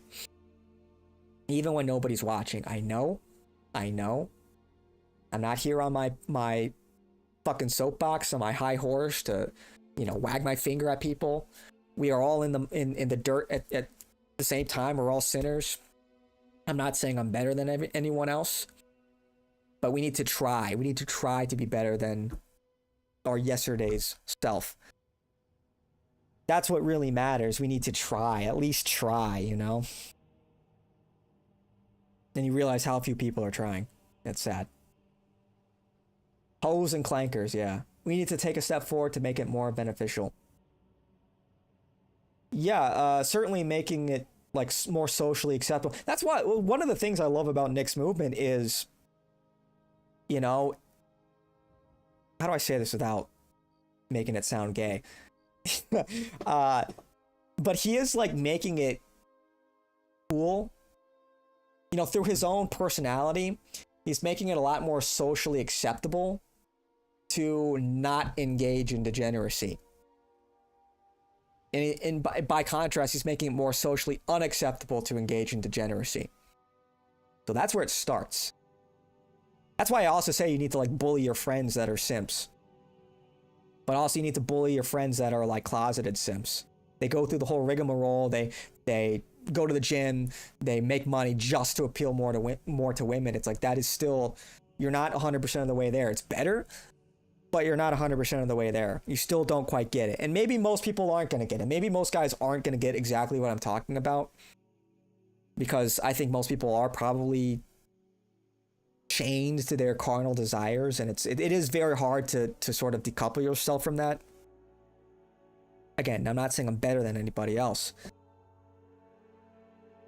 But I look at some of the most inspirational people, or aspirational people we should aspire to, and they would deal in the realm of like ideas, and they would dedicate themselves to something greater than what they want. You know, animals deal, they operate on instinct, they operate on like desires. We should be more than that. Anyway, whatever. I can't evaluate myself and say that I'm a good person. If you are a good person, people will say that about you. You won't be able to evaluate yourself poorly even if you are. Well, I think I understand what you're trying to say. Yeah, you're going to be biased. Everyone's biased. Some people are going to try to delude themselves, you know, into believing that they're either better or worse than they actually are.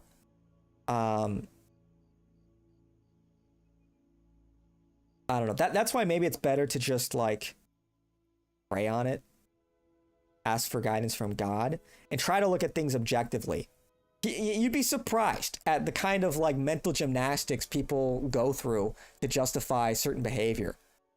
I should be able to goon because women are hoes, and at least I'm not fucking hoes. I'm just gooning. It's like, yeah, but that, you know, one does not justify the other. Don't take away my big booty goth Latinas. It's like, okay. Look, man, I don't make the rules. I don't make the rules. I don't make the rules. It is what it is. Anyway, I got distracted there. We're talking about big booty goth Latinas. Anyway, let's just keep going. What are these guys talking about? The social proof with the women there, the location proof, and then when they do show up, there's 15-year-olds there. Now they're compromised. So that's an example of like how powerful social proof is when you have other women with you, where you can get these diplomats and powerful people to show up at your house. Next thing you know, there's underage girls there and they're compromised. That's a big part of the game that he had. Right, absolutely. So on the LMS triad, looks, money, status, how do you rank those? In terms of importance to, you know. Good question. Or let me. Honestly, I'll answer that before I hear theirs. What I think. I think probably status. You can make a case for any of these, and in reality, oftentimes the line gets blurred between like money and status. And sometimes, like, the two are all related in some way. You might have status because of your looks, for example. I do think looks might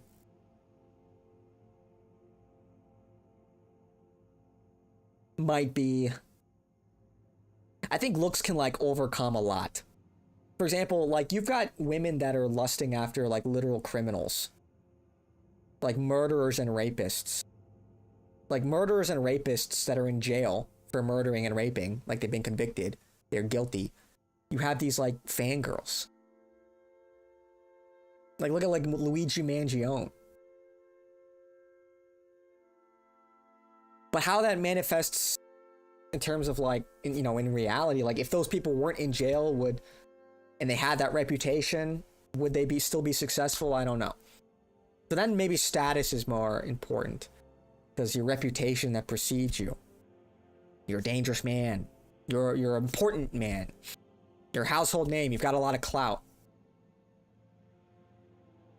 And so maybe it's something along the lines of, you know, your status could probably get you a girl, but could you get is your status enough to get the girl to respect you? Because you see a lot of like these like streamers that have like hot girlfriends, and they're not good looking, but they're like also kind of, and that's where maybe your attitude matters too, your personality. Because yeah, the simping is, if you're a simp, you're gonna get walked all over. You might get a hot girlfriend, but she's just using you.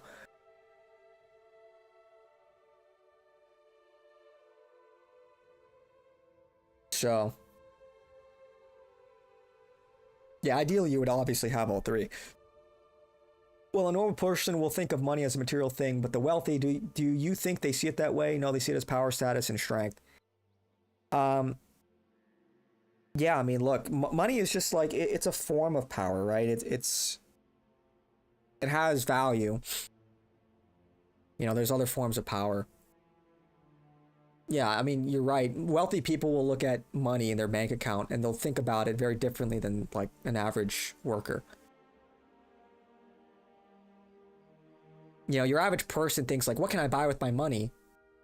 A wealthy person is, where can I put my money to keep it safe? What can I invest in with my money? Anyway. Oh, shit. The Oh, thanks. Lord is my shepherd, I shall not want. He maketh me to lie down in green pastures, he leadeth me beside the still waters. He restoreth my soul, he leadeth me in the paths of righteousness for his name's sake. A W. Yeah. Do not want. That is a very good message. Yes. Do not want. And remember, look, as far as the material goes, we're talking a lot about the money and status and all that. Look, remember this. Don't forget this. You must die. Memento mori. You must die. Remember death. It comes regardless. There's nothing, you run from it, dread it, arrives all the same. You will die someday. And when you die, all of this money, all of these things that you amass for yourself, they go with you. all gone. It all gets wiped away. Just practically turned into dust. As far as you're concerned, you're no longer alive. And then you're stripped bare, and then you stand before God. What are you going to say to him? When God, when he's replaying your demo, when you're doing a demo review, you're reviewing the VOD, and you're going through your entire life and your actions, your decisions, and your attempts. You know, how that's like, you got to think about that. How are you going to justify your actions? Could you justify your actions when God's saying, hey, why did you do this exactly? What's going on here? Why did you steal from your grandmother? Why did you steal the $100 bill? You know, something like that. Why did you pay for her abortion? You know, all kinds of shit. And there's no hiding. Yea, There's no way you though can I hide. walk through the valley of the shadow of death, I will fear no evil, for thou art with me, thy rod and thy staff, they comfort me. Oh, W. Thank you, brain. Yeah. And that's another thing, you know, fear no evil, for all will be revealed in the end. The only thing you should truly fear, truly, is God. That's the most important. The most important. And because remember, in a certain sense, like I just said, you're going to die at some point.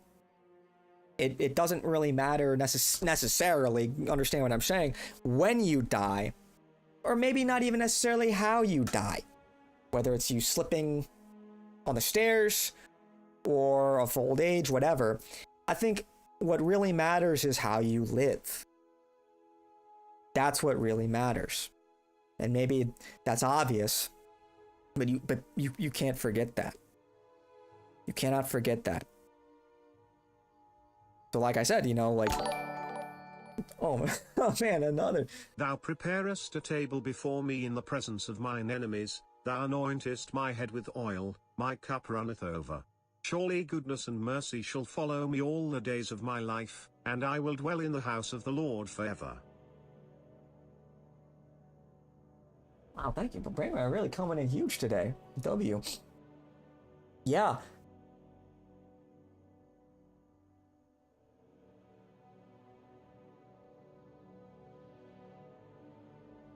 Yeah, dwell in the house of the Lord forever.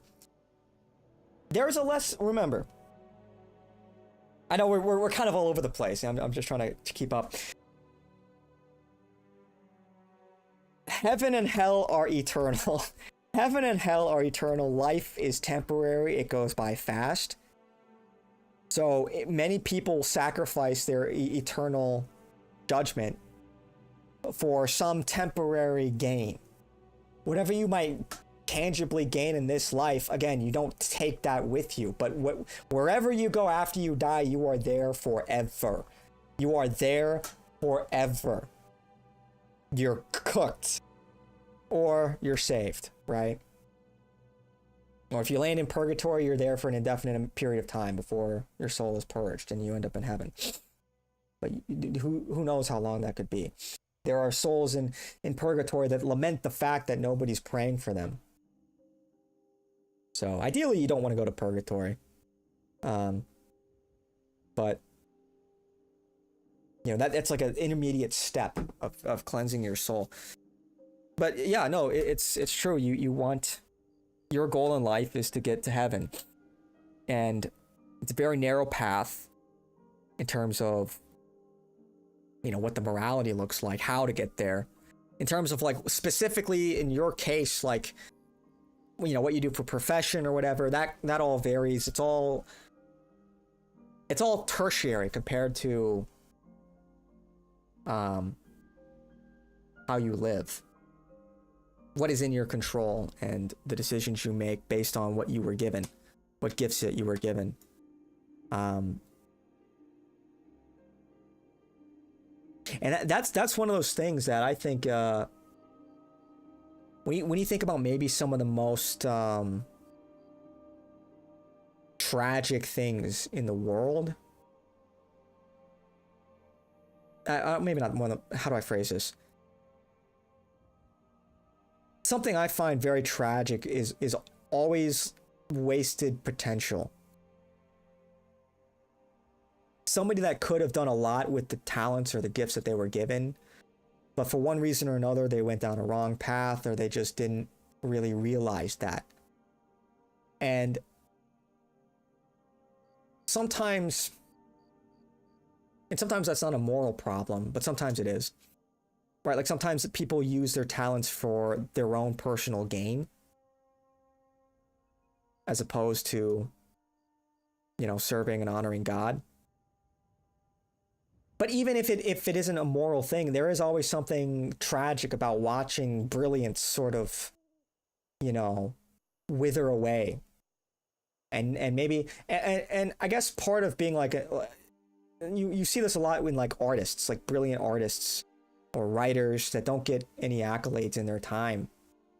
I'm just spitballing now. I'm just freeballing it, you know. And yet still they pursue it almost for either the hope that one day they will receive accolades or recognition, but also just for the love of the action itself, to create, to write, to paint, to whatever. You know, there have been many savants and geniuses that died penniless. And it is kind of sad that sometimes you don't truly appreciate someone or their work until after they're gone.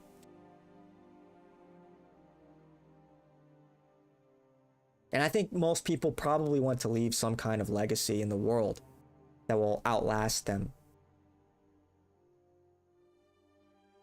And so that could come in the form of children, and a family, or maybe your works. And hopefully it's a positive one, right? Hopefully it's a positive legacy that people will reflect on positively. Anyway. Yeah, I just kind of went off on a tangent there.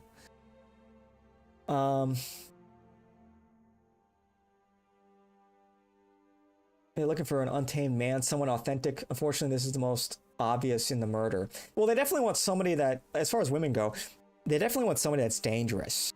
You know, it's almost like a survival instinct, because if their village gets sacked and all the men are killed by an invading army, like, how are women going to survive then? They need to find a new caretaker, a new man.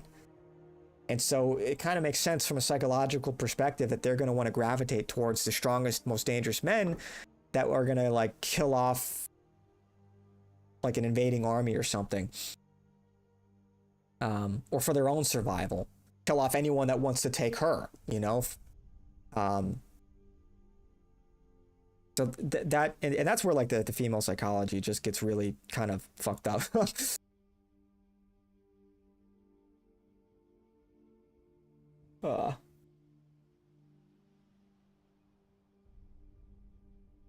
That's why I enjoy my time spending money. I have never been greedy in my life, and I won't be. If there is someone in need and I have the money, I will give it to them. Yeah, I mean, try to use your money for good. And don't get me wrong, you know, you should reap the benefits of your labor. But I do think you should try to pay it forward and use whatever power you have for good. I think everything in moderation. You can have nice things, but you shouldn't put those above, I think, your obligation. I think some people get too caught up in the glitz and the glamour and having the nice watch, you know, having the vacations, the nice house, whatever. Those things are all nice and good, but it's sort of like you have to meet your moral obligations first, you know, before you can have fun. And that can never be the end goal. Well, yes, I made mistakes in my past. I have things I regret, but I am a learner. M the Goat 1000 donated $200. Ding.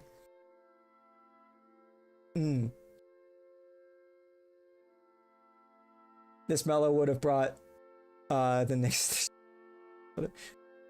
Yeah. Appreciate it, Brain. Yep.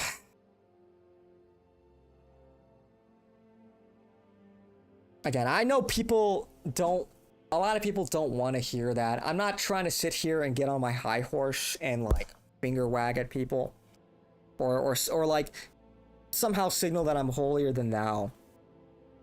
You know, look, we're all sinners.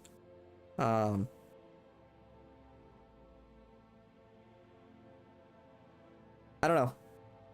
Sometimes it's like when you think about how much God loves you and how sad it must make him every time you touch your dick, every time you jerk off. It's like, you know, God's sitting there like, come on, man. Breaking his heart. So don't jerk off. Every time you goon, every time, you know, every time you lie, every time you cheat or steal. You gotta remember what God did for you. How much he loves you. You know, it's like you don't want to disappoint your parent. You know what I mean? It's like that, but times infinity. So.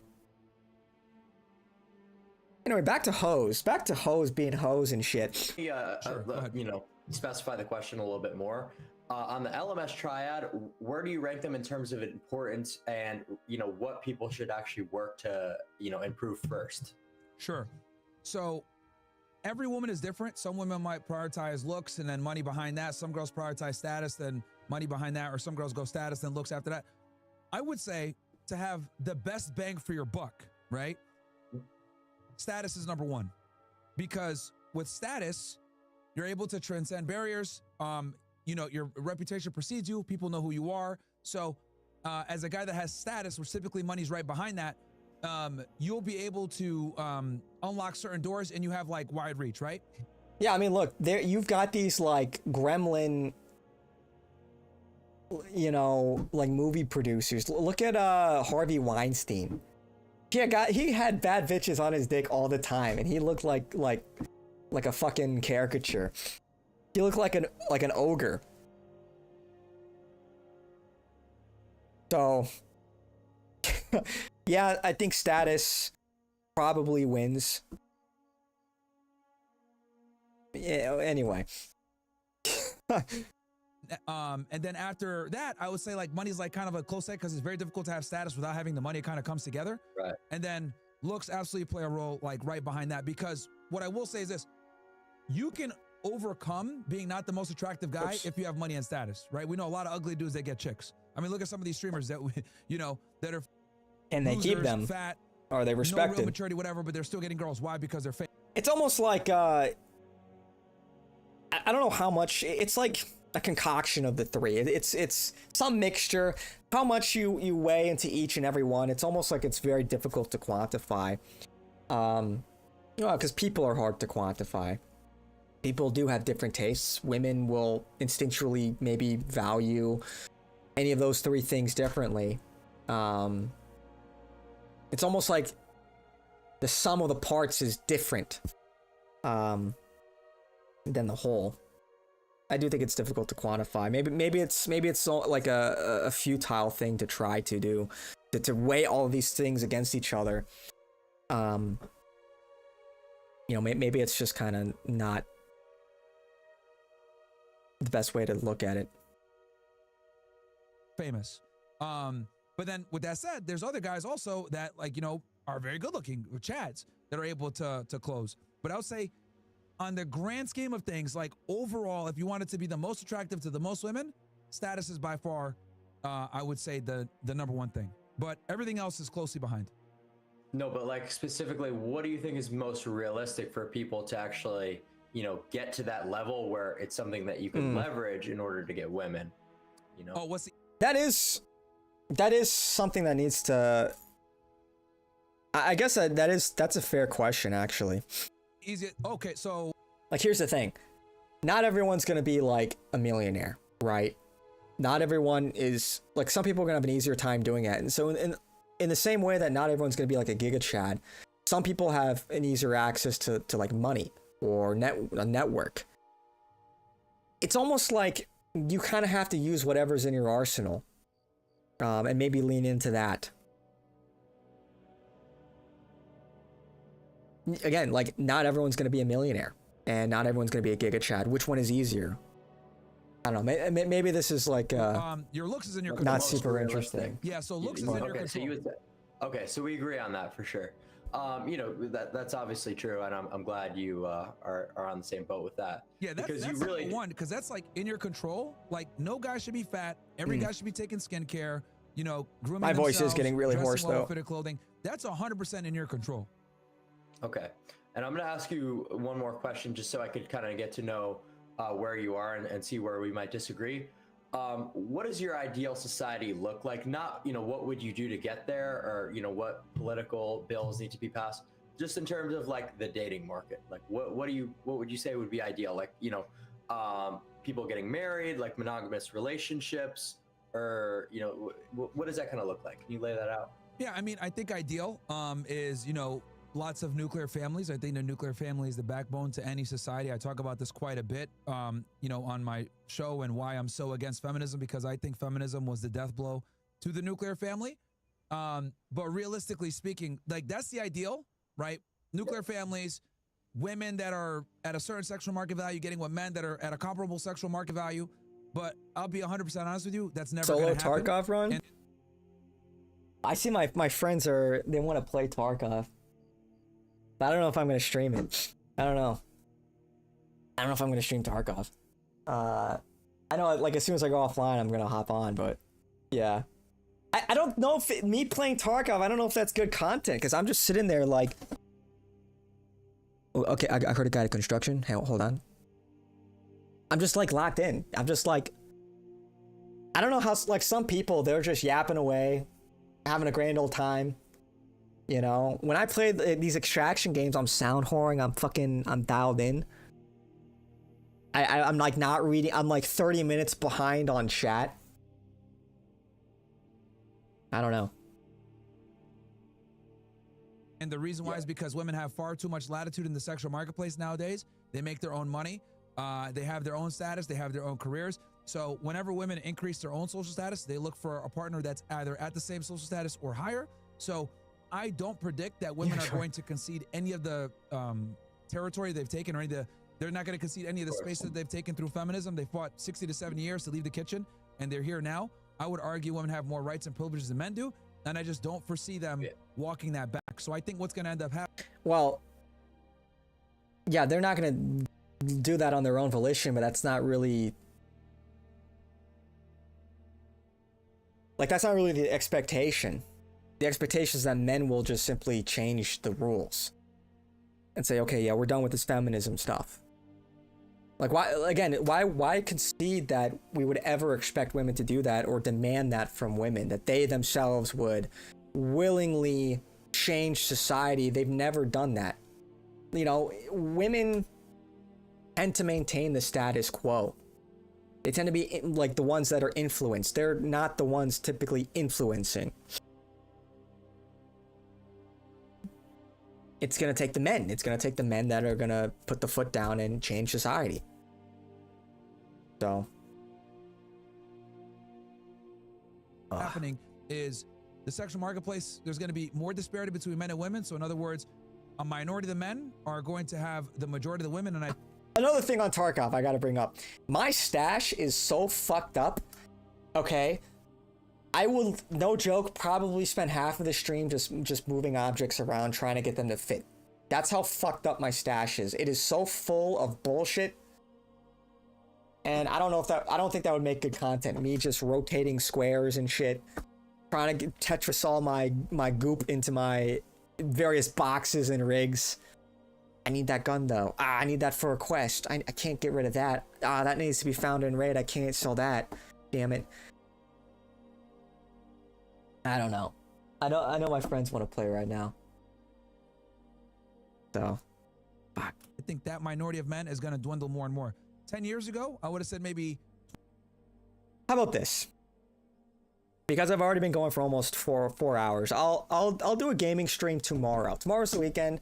There's going to be nothing to talk about, most likely. So I will do a gaming stream tomorrow. I'm getting a haircut. Wait, I'm getting a haircut at 1. So yeah, I'll hop on tomorrow and do a gaming stream tomorrow. But tonight, I already know I'm going to be spending half an hour just moving tiles around, just organizing my stash. I go into a run, I go into a raid, I get a bunch of goop. Oh boy, I'm juiced up. I've got all this loot. I get back to my stash. Oh shit. I have nowhere to put it all. Something big happens tomorrow. Ah, dude, don't worry. Nothing ever happens. Nothing ever happens. There'll be plenty of time. Ugh, plenty of time. Maybe I should like drink more honey, you know? Get some honey. That's good for your throat. It's starting to really bother me now. 20% of the men were having sex with 80% of the women. I would argue now it's probably between 10 to even single digits of that small percentage of men having sex with a majority of the women. Yeah, no, absolutely. And my prediction that I've always, said on my show has been that there's going to be a huge, amount of jealousy from the people who are outside of that small percentage of men who, and this could eventually, it's not there quite yet because people don't know. I think they're kind of starting to with, shows like yours, maybe people like me talking about it, but there's eventually going to be so much resentment that it's going to get to a point of violence, whether that be towards women or towards that, small percentage of men who are dominating in terms of the sexual market. I can't exactly say, where the resentment is going to fall, but I think that there's going to be an increase in like. You have a self-serve honey stand down the street, liquid gold. What the hell even is that? What is that even? I've never heard of such a thing in my life. A self-serve honey stand. What the hell? That's something that could like only exist in a white neighborhood, like surely, right? Like a self-serve honey stand. Like I can't imagine them having that kind of shit like in the hood or anything. That seems like some white people shit, right? That's wild. The violent incel, attacks and things of this nature, as unfortunate as that is. But things are getting so bad, things are getting so that, I really hope we don't go that direction. Do you foresee anything like that? Yeah, I mean, you're 100% right, and I'll tell you why. If you look at the Middle East, right? These places that openly practice polygamy, a lot of the times young guys tend to be violent, do a whole bunch of bullshit, commit acts of violence, terrorism, whatever it may be. I'm not going to sit here and say that it's attributed only to the fact that it's a polygamous. It's a little trailer that has honey jars in there, open 24/7, just pay for what you take. Yeah, that definitely. Yeah, you're not going to see that kind of shit in the hood. Society, but there's been studies that show that polygamous societies tend to be less stable than monogamous-led societies, right, of the West, where, Christianity tends to be the prevailing religion. I agree with that in general, but again, I also, you just said, you alluded to it, like there are differences in the population, the doctrine, the religious beliefs, the genetics. Like some groups of people are just more violent than others, and that certainly plays a part. So, I think, there's nothing more dangerous than a guy that has no family, is angry, and doesn't have sexual access. That creates quite a bit of frustration, quite a bit of pent-up anger. And rage, yeah. It definitely creates a lot of problems. So, yeah, I mean, I think that's definitely foreseeable. Yeah, I mean, quite honestly. And, the thing that I'll say is, going back to women and where they are, people created a society, whether it's the men who are dating down or it's the women, that it makes it so easy and so much. Google Mystic Maze Honey. Well, don't dox yourself. If you just said that place is down the street, don't dox a restaurant that is like right next to where you live. Don't Google that. Hey, nobody Google that. Nobody Google that. Don't do that. Don't do that. Much more fun for people to take advantage of their place, whether you're the man who's being able to slay all these women, or the women who are having access to men outside of their percentile range, that they're going to take advantage Same of town? It. So I don't think people should really necessarily resent women for taking advantage of the society that different town, right? Different state, so I don't different think city, any violence or any different country, even sort of resentment has any place. You don't care, meet new friends in this world. Do you think people should really resent women for kind of taking advantage of their place? Yeah, so I have a saying. I say you can either understand women or you can respect them, but you can't do both. And once you understand them, you just can't respect them as equals. And if you can't respect them as equals, you shouldn't be getting mad at them because they're slave. It's in their nature. It's in their, like, what do you expect? Like, you're gonna get upset if, like, a toddler, you know, like, if you give a toddler a handgun, like, yeah, somebody's gonna get hurt. Like, what was the expectation there?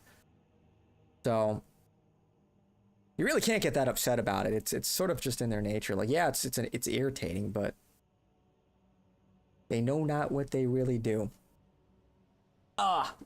Anyway. Anyway. Yeah, this might actually be a more interesting listen than I originally thought. You know, maybe we'll pick at this more on a rainy day.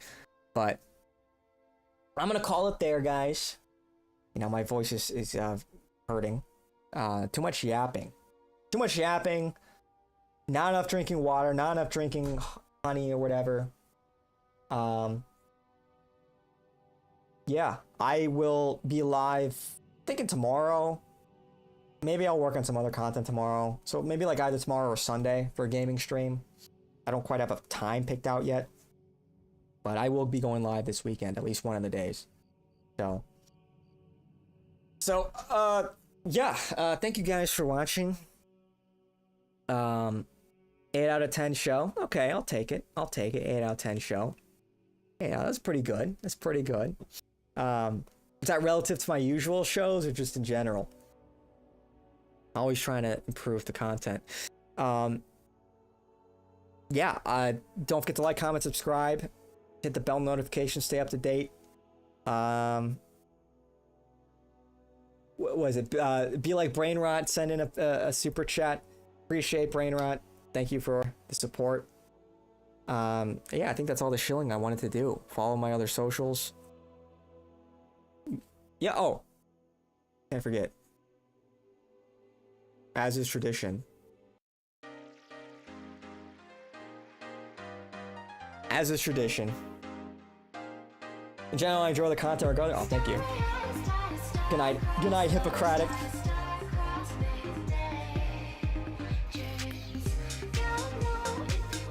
Gotta play the theme song. Gotta play it. If Louise were here, he'd be very proud. 10 out of 10 off. Appreciate it, Brain Rat. Well, thank you. Thank you. Thank you for your support. Hey, why are we throwing Israeli flag? Wait, where's the Israeli flags coming from? What's going on?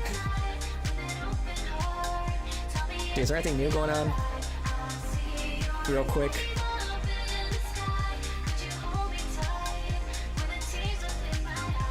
Oh yeah, rest in peace to Legend 69.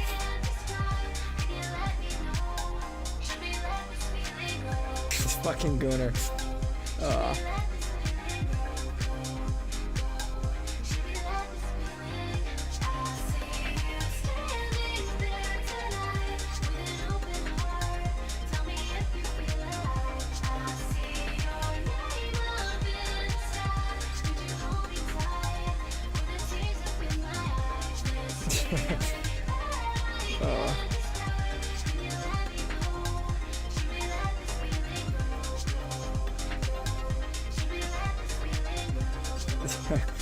That's kick.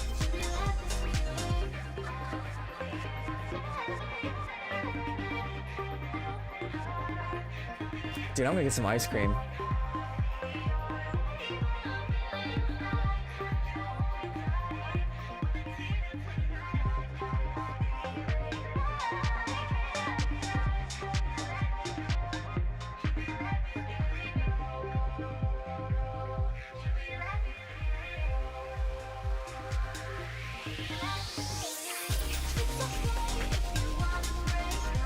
This song is so good, man.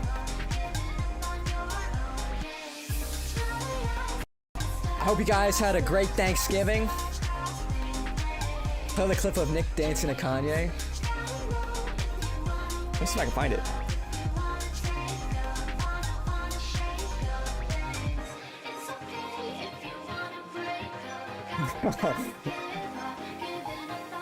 Yo, JDI still around?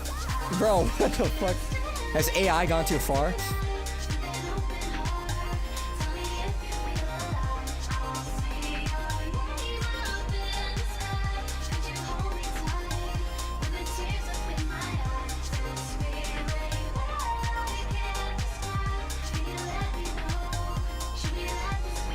Okay, Twitter's just letting me down here. I don't know.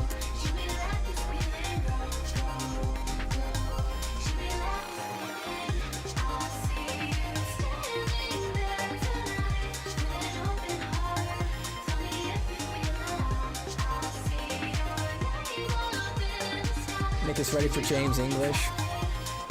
Who?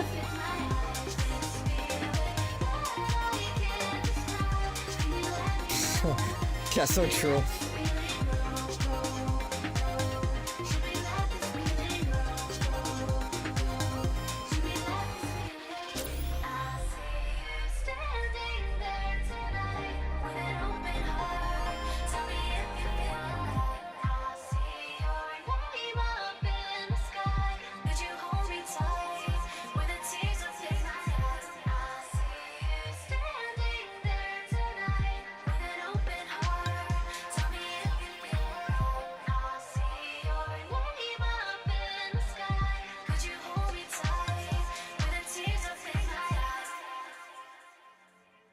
Oh, Bank froze the Streamlabs?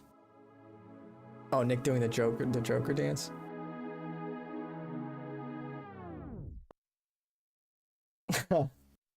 Hi.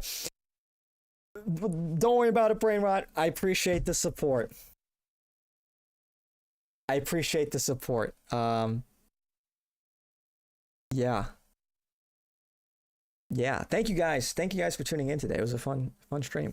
Like I said, I was so ready to not stream. I was like, man, some ice cream sounds pretty good right about now. Ice cream and maybe some Tarkov. And just like, yeah. Anyway, so thank you guys for watching. I'll see you guys all next time. Take care.